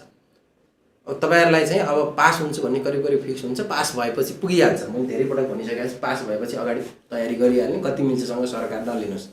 अब फागुन 1 गतेदेखि रिटर्न पेपरको क्लासहरू सुरु गरेको छ। भर्खर मात्रै क्लास सुरु भएको छ, तपाईँहरूले केही छुटेको छैन है। अब रिटर्न अब सेकेन्ड पेपरको आज दोस्रो क्लास, कुनै क्लास छुटेको छ भने तपाईँहरूले रेकर्डेड क्लास पनि पाइहाल्नुहुन्छ।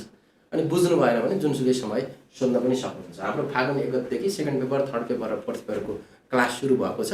क्लासहरू सबै अनलाइन माध्यमबाट नै हुन्छ। रिटर्न पेपरको सेकेन्ड पेपर चाहिँ म पढाउँछु, थर्ड पेपरहरू पढाउने सरहरू हुन्छ, फोर्थ पेपरको कतिपय विषयवस्तुहरू पढाइन्छ। मेरो नाम चाहिँ मदन भण्डारी, कतिपय साथीहरूले चिन्नुभयो होला, कतिपय साथीहरूले चिनिने क्रममा हुनुहुन्छ। अनि यसको फिचर्स भनेको साथीहरू, यसको फी चाहिँ जम्मा 2500 मात्रै रहेको छ है। यसमा तपाईँहरूको second paper, third paper, fourth paper सम्पूर्ण पढाइ हुन्छ। अनि अरू थप कुराहरू तपाईँहरूलाई केही बुझ्न मन लाग्छ क्लासको विषयमा, फेरि तपाईँहरूको आज यति गते ढिला भयो कि भन्ने लाग्यो होला, केही ढिला भएको छैन है। आज सेकेन्ड पेपरको आज दोस्रो क्लास मात्रै हो। मैले फेरि पनि तपाईँहरूलाई निवेदन गर्न चाहेँ, रेकर्ड क्लास पाइहाल्नुहुन्छ। कुनै क्लास छुटेको छ, नबुझेको छ भने फेरि पछि एकपटक रिभिजन पनि गरिदिउँला सरसर्ती। अनि तपाईँहरूले स्मार्ट जिकेसँग सम्पर्क गर्न सक्नुहुन्छ है। फी मात्रै 2500 मात्रै रहेको छ। ल अब हामी यसपछि अगाडि बढौँ है त। अब पहिलो काम नीति कार्यान्वयन भन्ने कुराहरू, सरकारलाई निर्देशनका कुराहरू हामी भनिहाल्यौँ। शान्ति सुव्यवस्था काम गर्ने, सार्वजनिक सेवा प्रवाह गर्ने, विकास व्यवस्थापन गर्ने काम, स्रोत सङ्कलन गर्ने काम। ल पहिला हामी सेकेन्ड पेपर पढ्दै गरौँ साथीहरू, फोर्थ पेपर पनि सुरु गरौँला है। फोर्थ पेपरका कतिपय विषयवस्तुहरू म पढाउँछु तपाईँहरूलाई, लेखा र लेखा परीक्षणका कुराहरू म पढाइहाल्छु। रिटर्न पेपरको सेकेन्ड पेपर सबै क्लास सेकेन्ड पेपरको म तपाईँहरूलाई नै पढाउँछु। ल सेकेन्ड पेपर सम्पूर्ण क्लासहरू म आफै नै पढाउँछु है। ल अरू हाम्रो सरहरू सबैजना सरहरू हुनुहुन्छ, साथीहरू हुनुहुन्छ, हामी सबैजना मिलेर तपाईँहरूलाई क्लासहरू गराउँछौँ। ल क्लासको चाहिँ तपाईँहरू चिन्ता नलिनु होला है त। सबै हुन्छ, पृथ्वीभर पनि हुन्छ, सबै हुन्छ नि, भर्खर मात्रै सुरु भएको छ। बिस्तारै एउटा चाहिँ ल्यान्डस्केप आइहाल्छ। ल अब सँगसँगै हामीले बुझ्नुपर्ने कुरा भनेको शासकीय साझेदारलाई सहयोग गर्ने, समन्वयन गर्ने काम कसले गर्छ? सहयोग समन्वयन गर्ने काम भनेको शासनको यही प्रशासनिक संरचनाले गर्ने गर्छ। शासनको प्रशासनिक संरचनाले गर्ने गर्छ।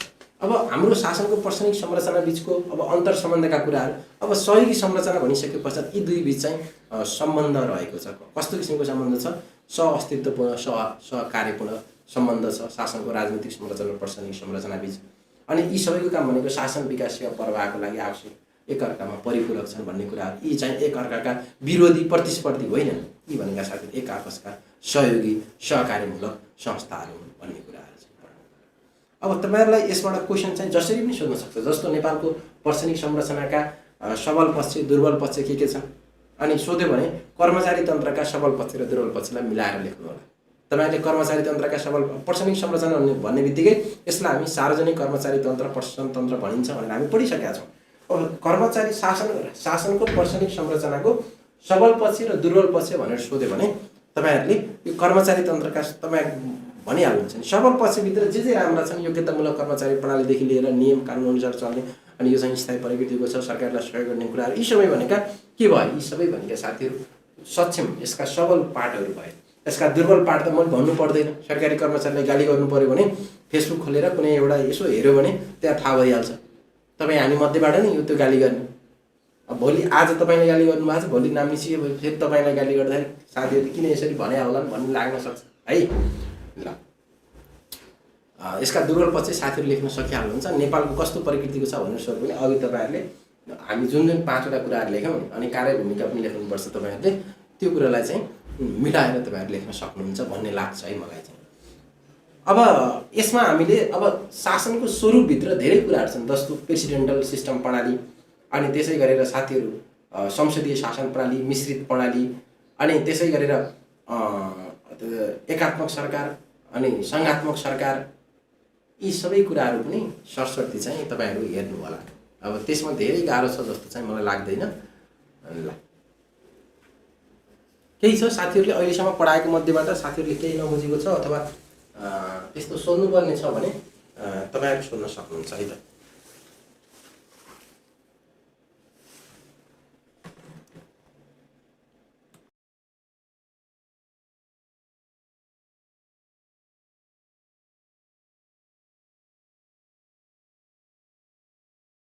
जस्तो कि अब तपाईहरुलाई सोध्न सक्ने क्वेशनहरु भनेको जस्तो सक्षम र सुदृढ शासन व्यवस्थाका लागि राजनीतिक संरचनाका पूर्व शर्तहरु के हुन् भनेर पनि सोध्न सक्छ। क्वेशन सोध्ने तरिका चाहिँ धेरै नै हुन्छ साथीहरु। जस्तो शासनको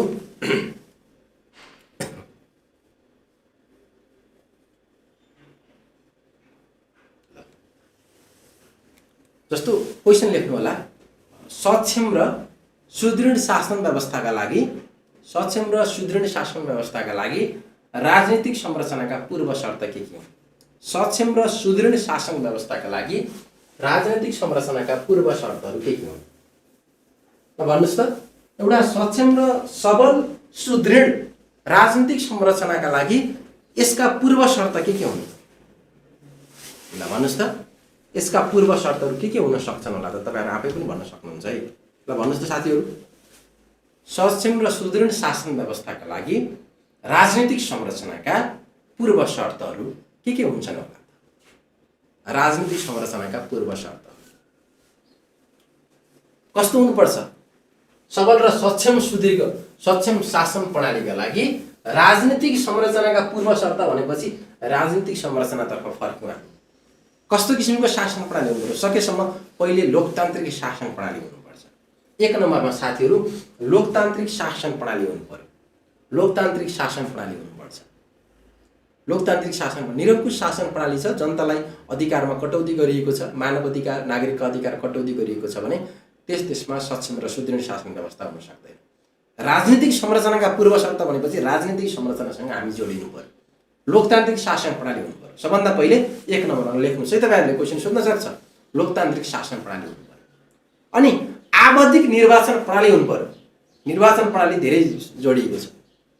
आवधिक हुनु पर्यो निर्वाचन प्रणाली। नेपालको केसमा 5 वर्षको छ। 5 वर्षभित्र राम्रो काम गऱ्यौँ भने हामी फेरि इलेक्टेड गर्छौँ, फेरि हामी निर्वाचित गर्छौँ। तर राम्रो काम गर्न सकेन भने फाल्न सक्ने अधिकार पनि त हुनु पर्यो नि। मानव साथीहरू, यदि आवधिक प्रकृतिको निर्वाचन हुँदैन, अब लोकतन्त्रको गणतन्त्रको एउटा सुन्दर पक्ष के हो त साथीहरू भन्दा, जस्तो कुनै देशमा राजतन्त्र छ भने, राजतन्त्रात्मक शासन प्रणाली छ भने, कुनै शासक चाहिँ एकदमै निरङ्कुश प्रकृतिको छ, जनताको चाहिँ आवाजै सुन्दैन, भोइस चोइस राइटै उसले मान्दैन, सुन्दैन भने कहिले फाल्ने, ननिर्वाचन गर्न पाइन्छ, कसरी फाल्ने त्यो राजालाई, त्यो शासकलाई? उसको शासन व्यवस्था ऊ बाँचुन्जरी हुन्छ, 20, 30, 40, 50, 60 वर्ष पनि हुनसक्छ। राम्रो छ भने त उसले राम्रो काम गर्ला, तर निरङ्कुश प्रकृतिको छ भने हामी हटाउने आधार के त? त्यही भएर हामी लोकतन्त्रलाई सबैभन्दा सुन्दर व्यवस्था, शासन व्यवस्थाको सबैभन्दा सुन्दर व्यवस्था भन्नुको कारण के हो? राम्रो भएन भने पनि धेरै समय त बस्न पाउँदैनस्, केही समयपछि जनता तँलाई फाल्छ, अर्को राम्रो मान्छे त आउँछ नि, सक्षम मान्छे आउँछ भनेर लोकतान्त्रिक शासन प्रणालीको परिकल्पना गरिएको, जनताको नजिकसम्म पुग्योस् भनेर। अर्को आवधिक निर्वाचन प्रणाली पनि हुनुपर्छ, तपाईँको आवधिक निर्वाचन प्रणाली हुनुपर्छ। अनि तेस्रोमा त्यसै गरेर दूरदर्शी र सक्षम राजनीतिक नेतृत्व हुनुपर्छ। कुनै पनि देश अग्रगमनतर्फ जाने कि विकसित हुने कि अविकसित हुने कि गृहयुद्धमा जाने, कता जाने भन्ने कुरा त्यो देशको राजनीतिक नेतृत्व कस्तो छ भन्ने कुराले भर पार्छ। कर्मचारी संयन्त्र भन्दा पनि अब हेर्नुहोस् है, राजनीतिक प्रधानमन्त्री कस्तो छ, क्याबिनेट कस्तो छ, मन्त्री परिषद, प्रधानमन्त्री यङ छ, ड्यासिङ छ, काम गर्ने खालको छ, दूरदर्शी नेतृत्वको छ, अनि उसका चाहिँ मन्त्रीमण्डल पनि त्यस्तै प्रकृतिको छ भने कर्मचारी संयन्त्र भोलि नै सुध्रिन्छ। यो हाम्रो सिस्टम अहिले जे जस्तो सिस्टम भनेको छ नि, जनता पब्लिक सबैजना भोलि भट्टै सुध्रिन्छ। जब राजनीतिक नेतृत्व संरचना सक्षम हुन्छ, त्यसको टिम सक्षम हुन्छ, दूरदर्शी प्रकृतिको हुन्छ, यी सबै सिस्टम सुध्रिन धेरै समय नै लाग्दैन साथीहरू, भोलि भर्खरै सुध्रिन्छ, धेरै समय लाग्दैन। राजनीतिक नेतृत्व हाम्रो देशमा के भइरहेछ, अलिकति दूरदर्शी भएन। दूरदर्शी नहुँदाखेरि धमिलो पानीमा माछा मार्ने प्रवृत्ति हुन्छ, अहिले भइरहेको त्यही हो। राजनीतिक नेतृत्व सक्षम छैन, दूरदर्शी छैन, हुनु पर्यो, अनि बल्ल मात्रै सक्षम र सुदृढ शासन प्रणाली हुन्छ। अनि संसदीय समिति पनि विज्ञ समूहहरूको हुनु पर्यो। संसदीय समिति भनेको संसदको वर्कसप हो। हामी 4th पेपर पढ्दाखेरि पढ्छौँ संसदीय समिति भने के हो, त्यसको भूमिका के हो भन्ने कुरा 4th पेपरमा हामी पढ्छौँ संसदीय शासन प्रणालीभित्र। त्यो संसदीय समिति भनेको दलगत आधारमा राख्ने के, दलगत आधारमा चाहिँ त्यो कोटा पुर्याउन राख्ने, खासमा त विज्ञ समूह हो। संसदीय समिति भनेको संसदभित्रको सबभन्दा बढी विज्ञ समूह। अर्थ समिति भनेको छ, अर्थ समितिभित्र अर्थतन्त्र सम्बन्धी, कर सम्बन्धी, अनि बजेट सम्बन्धी, अनि त्यसको खर्च प्रणाली सम्बन्धी, राष्ट्रिय अन्तर्राष्ट्रिय अर्थ सम्बन्धी, कानुन सम्बन्धी विज्ञ मानिसलाई पो राख्ने हो, फलानु व्यक्तिलाई राख्ने भनेर हुन्छ। त्यो समिति के हुनु पर्यो, त्यो हाम्रो चाहिँ समिति अलिकति विज्ञ प्रकृतिको छनौट गर्नु पर्यो। राजनीतिक दलहरूले भागभण्डाको आधारमा भन्दा पनि विज्ञको छ, विज्ञको आधारमा गर्नु पर्यो। सम्बन्धित जुन विषयमा विज्ञ छ त्यही विषयमा विज्ञ छ। हाम्रोमा समस्या के छ, हाम्रोमा समस्या भनेको एउटा राजनीतिक व्यक्तिले भनेका थिए नि, हाम्रो देशको समस्या के हो साथी भन्दा, हामी आफ्नो विषय बाहेक सबै विषयमा विज्ञ छौँ भनिन्छ। हामी नेपाललाई कसैले सटाएर हान्नु पर्यो भने हामी आफ्नो विषयमा बाहेक अरू सबै कुरामा विज्ञ छौँ। यसको अर्थ के हो, तपाईँ डक्टर हो, तपाईँ इन्जिनियर हो, तपाईँ शिक्षक हो, तपाईँ कर्मचारी हो, तपाईँ व्यापारी हो भने तपाईँको विषय जान्नुहुन्न, त्यो बाहेक सबै जान्नुहुन्छ भन्नुको अर्थ के हो, तपाईँलाई केही पनि आउँदैन। कुनै एउटा घटना परिघटना हुनुपर्छ, हामी सबै न्यायाधीश भन्छौँ। कुनै एउटा घटना हुनुपर्छ, हामी फेसबुकमा न्यायाधीश भन्छौँ, एकले अर्कोलाई गाली गरेर सरापेर बस्छौँ। हामी आफै वकिल बन्छौँ, हामी आफै न्यायाधीश बन्छौँ। कुनै ठाउँमा पुल भत्कियो भने हामी आफै इन्जिनियर बन्छौँ।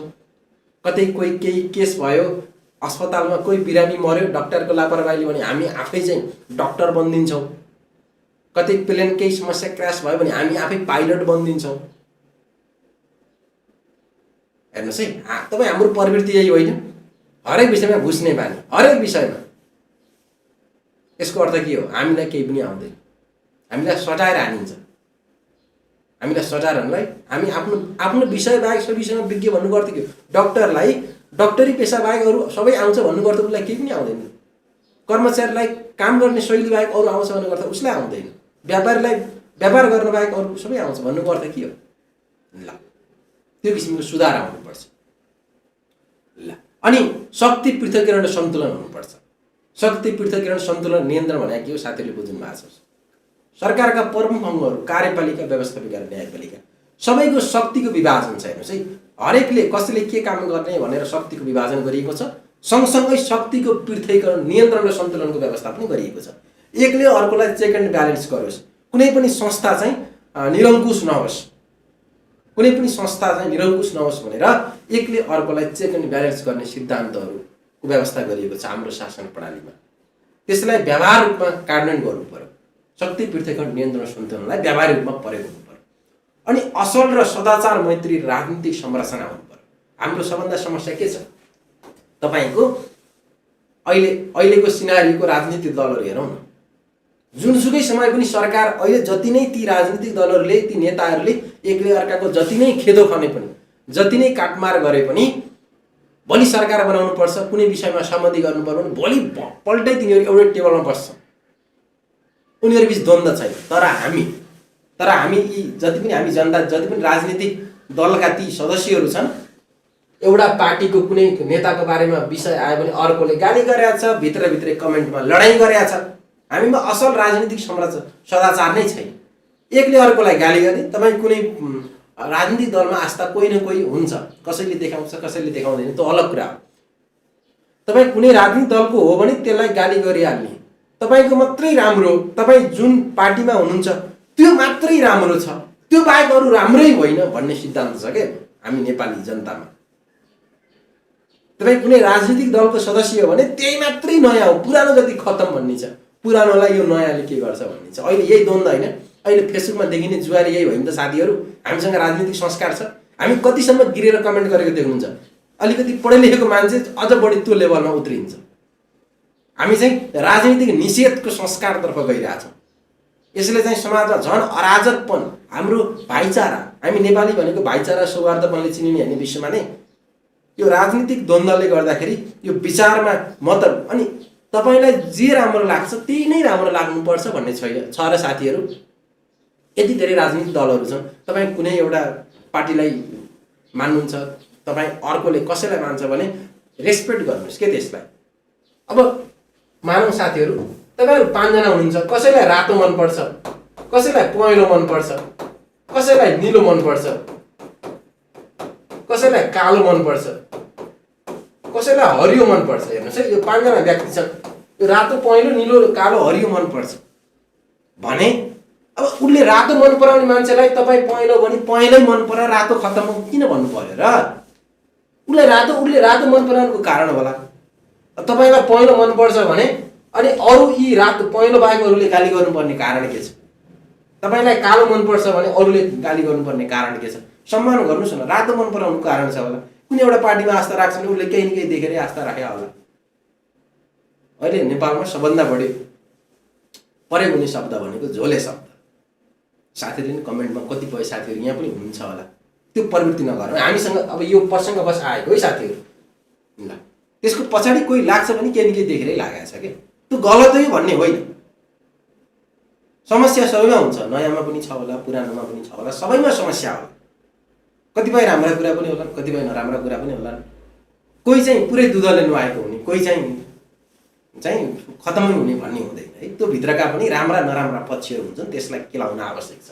राजनीतिक असल राजनीतिक संस्कार, मैले के भन्दै थिएँ, असल राजनीतिक संस्कार हुनु पर्यो। एकले अर्काको अस्तित्व स्वीकार गर्नु पर्यो। हामी भनेको भाइचारा गरेर सौहार्दपूर्ण अवस्थामा हुर्किएको समाज हो हाम्रो समाज भनेको। यो राजनीतिक द्वन्द्व अस्थिरता गर्ने समाज होइन। एकले अर्कोलाई सम्मान गर्नु पर्यो, राजनीतिक संस्कार देखाउन आवश्यक छ। अनि सहभागितामूलक शासन पद्धति हुनु पर्यो। शासन प्रणाली भनेको पछिल्लो समय सहभागितामूलक नै छ। सबै वर्ग, सबै तह, अनि यौगिक, अल्पसङ्ख्यक, पिछडिएको वर्ग अनि उत्पीडित वर्ग सबैलाई समेटेर लिएर जानु पर्यो। त्यसको पनि टाठा बाठाले मात्रै होइन कि सेवा सुविधा पाउने, त्यो अवसर पाउने, त्यो ग्राउन्ड लेभलको मान्छेले पनि त्यो किसिमको सेवा सुविधा, त्यो किसिमको राज्यले दिने ती लाभहरूमा उसको पनि सक्रिय सहभागिता र उपयोग हुनु पर्यो। ल अनि राजनीतिक स्थिरता चाहिन्छ। सबभन्दा पहिले देश विकास गर्नको लागि पोलिटिकल स्टेबिलिटी चाहिन्छ। कुनै पनि देशको सरकार चाहिँ जति राजनीतिक स्थिर हुन्छ त्यति नै के हुन्छ, कुनै पनि देशको सरकार, मानव कुनै एउटा सरकार छ 5 वर्ष टिक्छ भने पछि उसले त्यही किसिमको 5 वर्षीय योजना बनाउनु पायो के। नेपालमा त आज छ भोलि नै फालिन्छ भन्ने डर छ, कुर्सी जोगाउने कि काम गर्ने भन्ने छ। अनि त्यो अर्काको गुटमा गएर काम गरिसके पश्चात हेर्नुहोस् है, अब अब त एले आफ्नो एसँग बहुमत छ भने आफ्नो तरिकाले जसरी हुन्छ त त्यही किसिमले हिँड्न पाउँछ, उसका विचारहरू राख्न पाउँछ, उसको एजेन्डा राख्न पाउँछ, जनता समक्ष त्यही किसिमले काम गर्न पाउँछ। A plus B, B plus C, C plus D मिलेका छन् भने अब एले सरकारको नेतृत्व गरेको छ भने यो बीका कुरा सुन्नु पर्यो, बीले चाहिँ औँल ठोडाइहाल्छ, पख्लास अलिकति बढी बोलिस् भने अब सरकार जोगाउनु पर्यो, अस्थिरता छ। राजनीतिक अस्थिरता हुँदाखेरि काम गर्ने कि कुर्सी जोगाउने, त्यो किसिमको समस्या देखिएको छ साथीहरू। राजनीतिक स्थिरता हुन आवश्यक छ। अनि समावेशी लोकतन्त्र, समावेशी लोकतन्त्र लोकतान्त्रिक शासन प्रणाली मात्रै भएर भएन, जनताले मात्रै अधिकार पाएर भएन, सम्पूर्ण किसिमका समाजमा भएका सबै तह, सबै वर्ग, सबै तबका, सबै क्षेत्र, सबै लिङ्ग, सबै वर्ग, सबै समुदाय, चाहे अल्पसङ्ख्यक होस्, चाहे यौनिक लैङ्गिक होस्, अपाङ्ग होस्, जुनसुकै होस्, चाहे कर्णालीको होस्, चाहे राजधानीको होस्, चाहे मधेसको होस्, सबैको, चाहे जुनसुकै, चाहे गरिब होस्, चाहे धनी होस्, चाहे ब्राह्मण होस्, चाहे अर्को किसिमको जात होस्, चाहे हिन्दू होस्, चाहे मुस्लिम होस्, चाहे सिख होस्, सबैको के हुनु र समावेशी लोकतन्त्र प्रणालीलाई व्यवस्थित गरिएको। कानुनी शासन चाहे राज्यको सरकार प्रमुख होस्, चाहे सामान्य नागरिकको, सबैलाई कानुनको बराबरसम्म चढाउनुपर्छ। कानुनबाट कसैलाई पनि विभेद गर्न पाउनु। कानुनी शासन लागू गर्नु पर्यो, कानुनको आधारमा देश चलाउनुपर्छ। कसैको लागि कानुन लाग्ने, कसैको लागि तपाईँलाई मनपर्ने नेता छ, तपाईँलाई मनपर्ने कलाकार छ भन्दैमा त्यसलाई कानुन नलाग्ने, तपाईँले आफू अनुकूल व्याख्या। हाम्रो समस्या त्यही होइन, पछिल्लो समय फेसबुकले हामी वकिलहरू, फेसबुकका न्यायाधीशहरू, हामी चाहिँ आफूलाई मनपर्ने मान्छेले केही नराम्रो काम गरे पनि होइन कि भनेर फरक किसिमको त्यसलाई व्याख्या गर्ने, फलानुलाई किन चाहिँ गरेनस् भनेर। कानुनी शासन हुनु पर्यो साथीहरू, सुशासन हुनु पर्यो। अनि अर्को भनेको राजनीति र प्रशासनबीच सुदृढ सम्बन्ध हुनुपर्छ। राजनीति र प्रशासनबीच जब जति सुदृढ सम्बन्ध हुन्छ त्यति नै शासन सुदृढ हुन्छ। यो कुरा पनि लास्टमा लेख्नु होला है। राजनीति र प्रशासनबीच कस्तो सम्बन्ध हुनु पर्यो? राजनीति र प्रशासनबीच सुदृढ किसिमको सम्बन्ध हुनु पर्यो। र लास्टमा तपाईँहरूले 2 लाइन लेखेर 2-3 लाइन लेखेर निष्कर्ष बिट मार्नु होला। निष्कर्ष भनेको मैले धेरै पटक भनेको छु, what the next is conclusion. Conclusion भनेको माथि लेखेको कुरालाई सारांश र कन्क्लुजनमा फरक छ। समरी भनेको हामी माथि लेखेका कुराहरूलाई समराइज गरेर त्यसैलाई चाहिँ थोरै अलिकति सानो बनाएर लेख्छौँ। निष्कर्ष भनेको अब तपाईँको आगामी रणनीति हो कि अब के गर्ने, what the next is conclusion. अनि त्यो घोकेर जाने पनि होइन। कतिपय सरहरूले चाहिँ घोकेर नै यो फल्न टपिकको यो निष्कर्ष लेख्नुहोस् भनेर त्यो पनि हुन्छ। कतिपय साथीहरूले त्यसरी पनि प्र्याक्टिस गराइरहेको लाग्छ मलाई। त्योभन्दा पनि तपाईँहरूले क्वेसनको प्याटर्न के छ, क्वेसन माथि कसरी सोधेको छ, त्यही किसिमले हामीले तल कन्क्लुजन लेख्नुपर्छ। अहिलेसम्म लेखेको कुरालाई सारांश बनाएर लेख्ने होइन कन्क्लुजन भनेको। सर के लेख्ने, यो लेखाइदिनुहोस् न भन्ने विषयवस्तु पनि होइन कन्क्लुजन भनेको। व्हाट द नेक्स्ट, अब के गर्ने, आगामी रणनीति हो। What the next is conclusion, अब के गर्दा अझ बेटर हुन्छ, क्वेसनले के सोधेको छ त्यसलाई त्यो किसिमले निष्कर्ष लेख्ने। अनि निष्कर्ष लेख्ने भन्दैमा फेरि यत्रो प्याराग्राफ लेख्ने होइन, सानो 3-4 लाइनको चिडिक्कको हेर्दाखेरि राम्रो। अब तपाईँको नेक्स्ट मुभ हो कि, अब नेक्स्ट मुभ हो कन्क्लुजन भनेको। त्यसरी लेख्नु होला। कन्क्लुजन त सबैमा लेख्नुपर्छ तपाईँहरूले। कन्क्लुजन सबै क्वेसनको एन्सरमा तपाईँहरूले कन्क्लुजन चाहिँ लेख्नुपर्छ, सबैमा लेख्नु होला। कन्क्लुजन चाहिँ लेख्नुपर्छ। सेक्सन अफिसरमा 10वटा क्वेसन आउने त हो नि, सेकेन्ड पेपरमा 10वटा, थर्डमा 10वटा, फोर्थमा 10वटा क्वेसन आउने होइन तपाईँहरूको। त्यही 10-10वटा क्वेसन आउँछ। अनि कन्क्लुजन त हरेकको लेख्नुपर्छ। अनि लेख्दाखेरि 3-4 लाइनको भन्दा बढी चाहिँ नलेख्नु होला। कन्क्लुजन लेख्नु भन्दैमा फेरि 1 प्याराग्राफको लेख्ने बानी हुन्छ साथीहरू, त्यो काम चाहिँ नगरौँ। अब तपाईँहरूले यो च्याप्टरबाट विगतमा आएका क्वेसनहरू पनि एकपटक हेर्नु होला है। अब समस्या समाधान मैले भनिहालेँ साथीहरू, जे संरचना छ, जे व्यवस्था छ, त्यही भित्र नै समस्या हुन्छ। जे गर्नुपर्ने हो त्यो गर्यो भने त्यो सबल पक्ष भयो, जे गर्नुपर्ने हो त्यो गर्न सकेन भने त्यो चाहिँ दुर्बल पक्ष भयो। उसको कार्य भूमिका हामी पढाएको छौँ। जे गर्नुपर्ने हो त्यो गर्न सक्यो भने त्यो स्ट्रेन्थ भयो त्यसको। जे गर्नुपर्ने हो त्यो गर्न सकेन भने त्यही समस्या हो, त्यही दुर्बल पक्ष हो। अनि अलिकति एनालाइटिकल टाइपको क्वेसनहरू सोध्छु तपाईँहरूले। अनि त्यसै गरेर साथीहरू यो शासनको व्यवस्थाभित्र, स्वरूपभित्र हामीले जस्तो प्रेसिडेन्टल शासन प्रणाली हेर्नुहोस् है। अनि त्यसपछि त्यसै गरी संसदीय शासन प्रणाली म सरसर्ती यहाँ लेखाइदिन्छु, तपाईँहरूले पढिराख्नु भएको छ भनेर म धेरै यो बोल्न चाहिनँ है। एउटा भनेको कस्तो हुन्छ, अध्यक्षात्मक,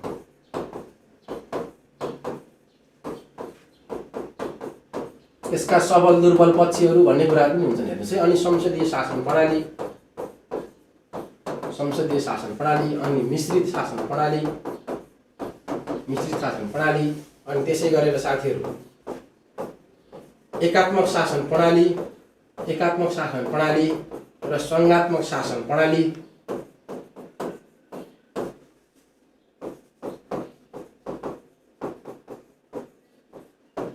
एकात्मक शासन प्रणाली त्यसै गरेर साथीहरू संघात्मक शासन प्रणाली। विजय ठाकुरजी, पहिले तपाईले ग्रुपमा तपाईलाई के लाग्छ फर्स्टमा तपाईँ प्रयास गर्नुहोस् निष्कर्ष लेख्ने अघिको क्वेसनको है। त्यसमा मैले के थपघट गर्नुपर्छ म भनिदिन्छु। म पहिल्यै भनिदिएँ भने तपाईँको त्यो प्र्याक्टिस गर्ने बानीको विकास हुन्न। पहिला तपाईँ लेख्नुहोस्, तपाईँले लेख्दाखेरि कहाँनिर मिल्छ कहाँनिर मिल्दैन कस्तो लेख्नुहुन्छ पहिले म हेर्छु चेक गर्छु अनि बल्ल मात्र तपाईँलाई मैले फिडब्याक दिन्छु है विजय ठाकुरजी।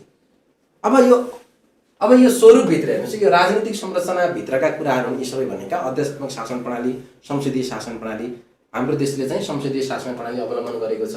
अब प्रेसिडेन्टल शासन प्रणाली भनेको अमेरिकाको जस्तो साथीहरू, अमेरिकाको शासन प्रणाली हेर्नुहोस् त एकपटक, त्यहाँको चाहिँ प्रमुख को हुन्छ, राष्ट्रपतिको चुनाव हुन्छ हेर्नुहोस् है।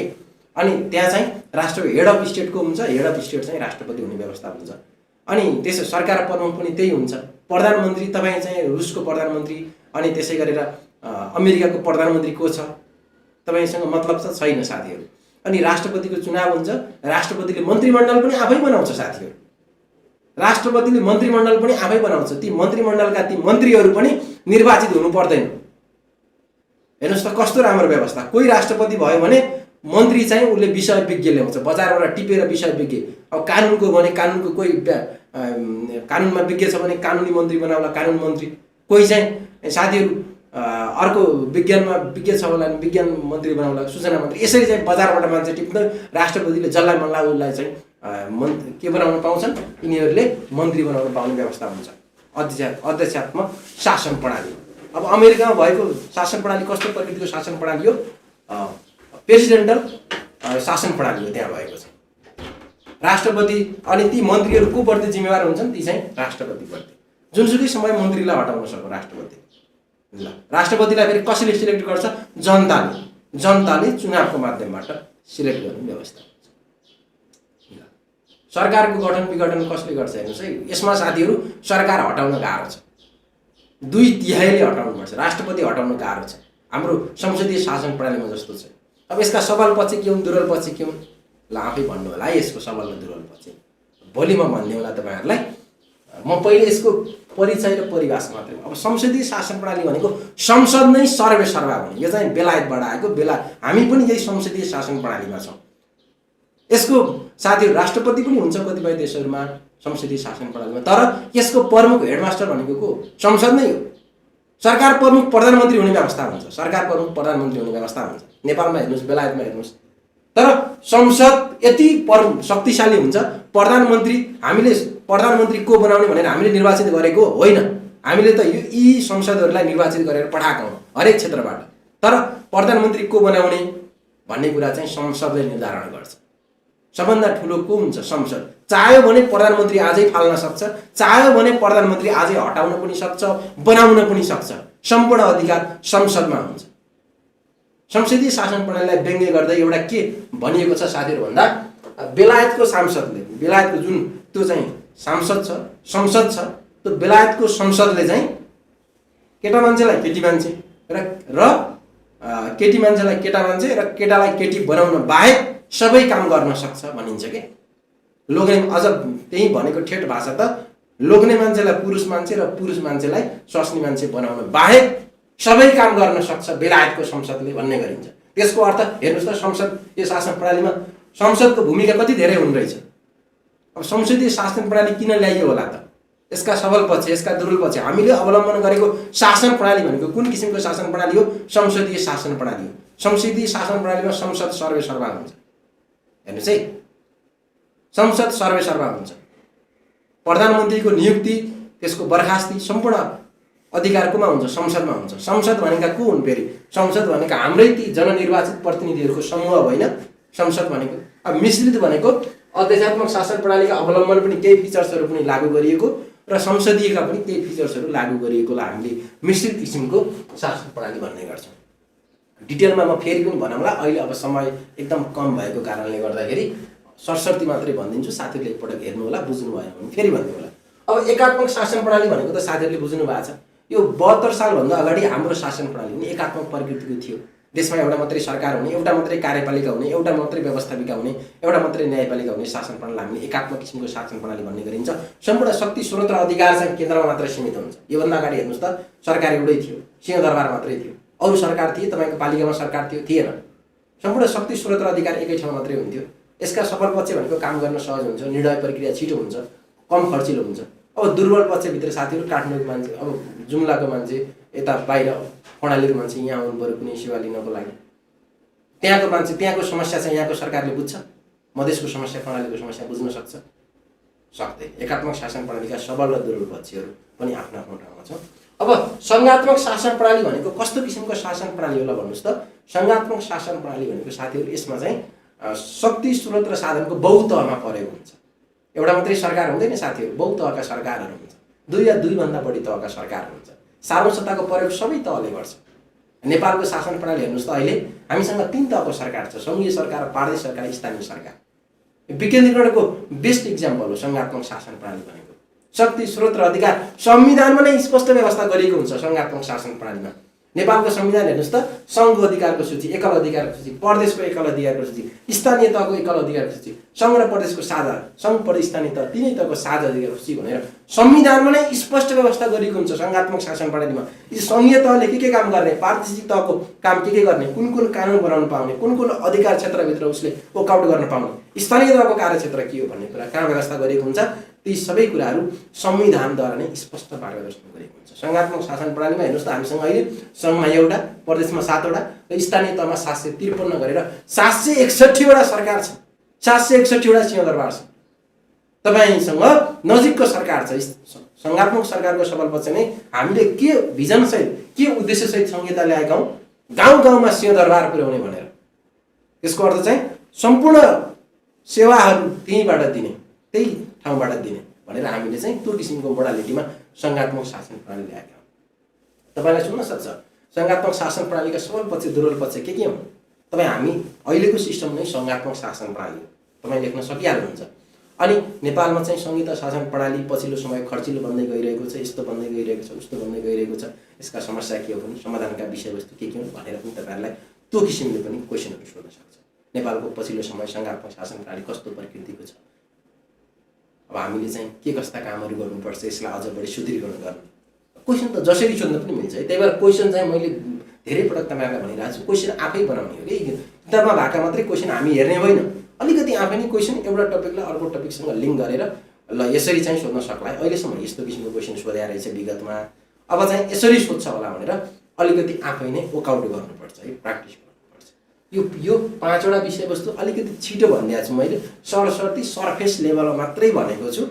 धेरै कुराहरू चाहिँ साथीहरूले एकपटक चाहिँ हेर्नु होला तपाईँहरू आफै, यसका भनेको के हो, यसका प्रमुख फिचर्सहरू, सबलता दुर्बलताका कुराहरू एकपटक तपाईँहरूले हेर्नु होला। पछि हामीले 4th इयरमा पनि पढ्छौँ फेरि, त्यो सङ्घीयता पढ्दाखेरि त्यहाँ त नाली बेली सबै पढ्छौँ है। एकपटक यी कुराहरू पनि हेर्नु होला। आज हामीले के पढियो?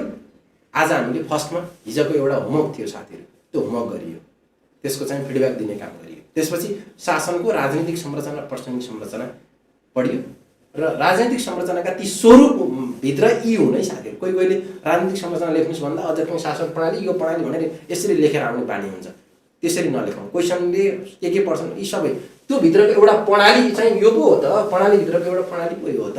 हामीले सुरुमा नै लेखौँ हाम्रो प्रणाली चाहिँ कस्तो छ भन्दाखेरि हामीले भनिसक्यौँ त, सङ्घीय लोकतान्त्रिक गणतन्त्रात्मक संसदीय शासन प्रणाली। ल त्यही होइन प्रणाली हाम्रो, अघि म जसरी भनेको थिएँ, जसरी लेखाएको थिएँ त्यही किसिमले चाहिँ साथीहरूले लेख्नु होला।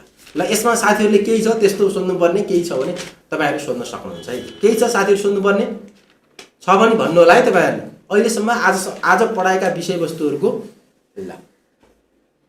ल भोलिको लागि एउटा क्वेसन गर्नुहोस् तपाईँहरू, भोलिको लागि होमवर्क गर्नुहोस् त। ल क्वेसन टिप्नुहोस्।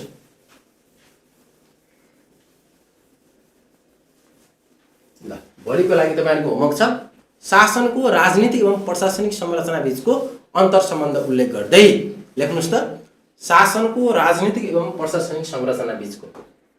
भोलिको लागि होमवर्क टिप्नु होला। शासनको राजनीतिक एवं प्रशासनिक संरचना बीचको, शासनको राजनीतिक एवं प्रशासनिक संरचना बीचको अन्तर सम्बन्ध उल्लेख गर्दै, अन्तर सम्बन्ध उल्लेख गर्दै, अन्तर सम्बन्ध उल्लेख गर्दै यिनीहरूको भूमिका स्पष्ट पार्नुहोस्। यिनीहरूको भूमिका स्पष्ट पार्नुहोस्। यिनीहरूको भूमिका स्पष्ट पार्नुहोस्। शासनको राजनीतिक एवं प्रशासनिक संरचना बीचको, शासनको राजनीतिक एवं प्रशासनिक संरचना बीचको अन्तर सम्बन्ध उल्लेख गर्दै, अन्तर सम्बन्ध उल्लेख गर्दै यिनीहरूको भूमिका स्पष्ट पार्नुहोस्। यिनीहरूको भूमिका स्पष्ट पार्नुहोस्। यिनीहरूको भूमिका स्पष्ट पार्नुहोस्। ल यो क्वेसन चाहिँ होमवर्क गर्नु होला। सम्पूर्ण साथीहरूले होमवर्क गरेर PDF फाइल चाहिँ मलाई पठाउनु होला। म साथीहरूको हेरेर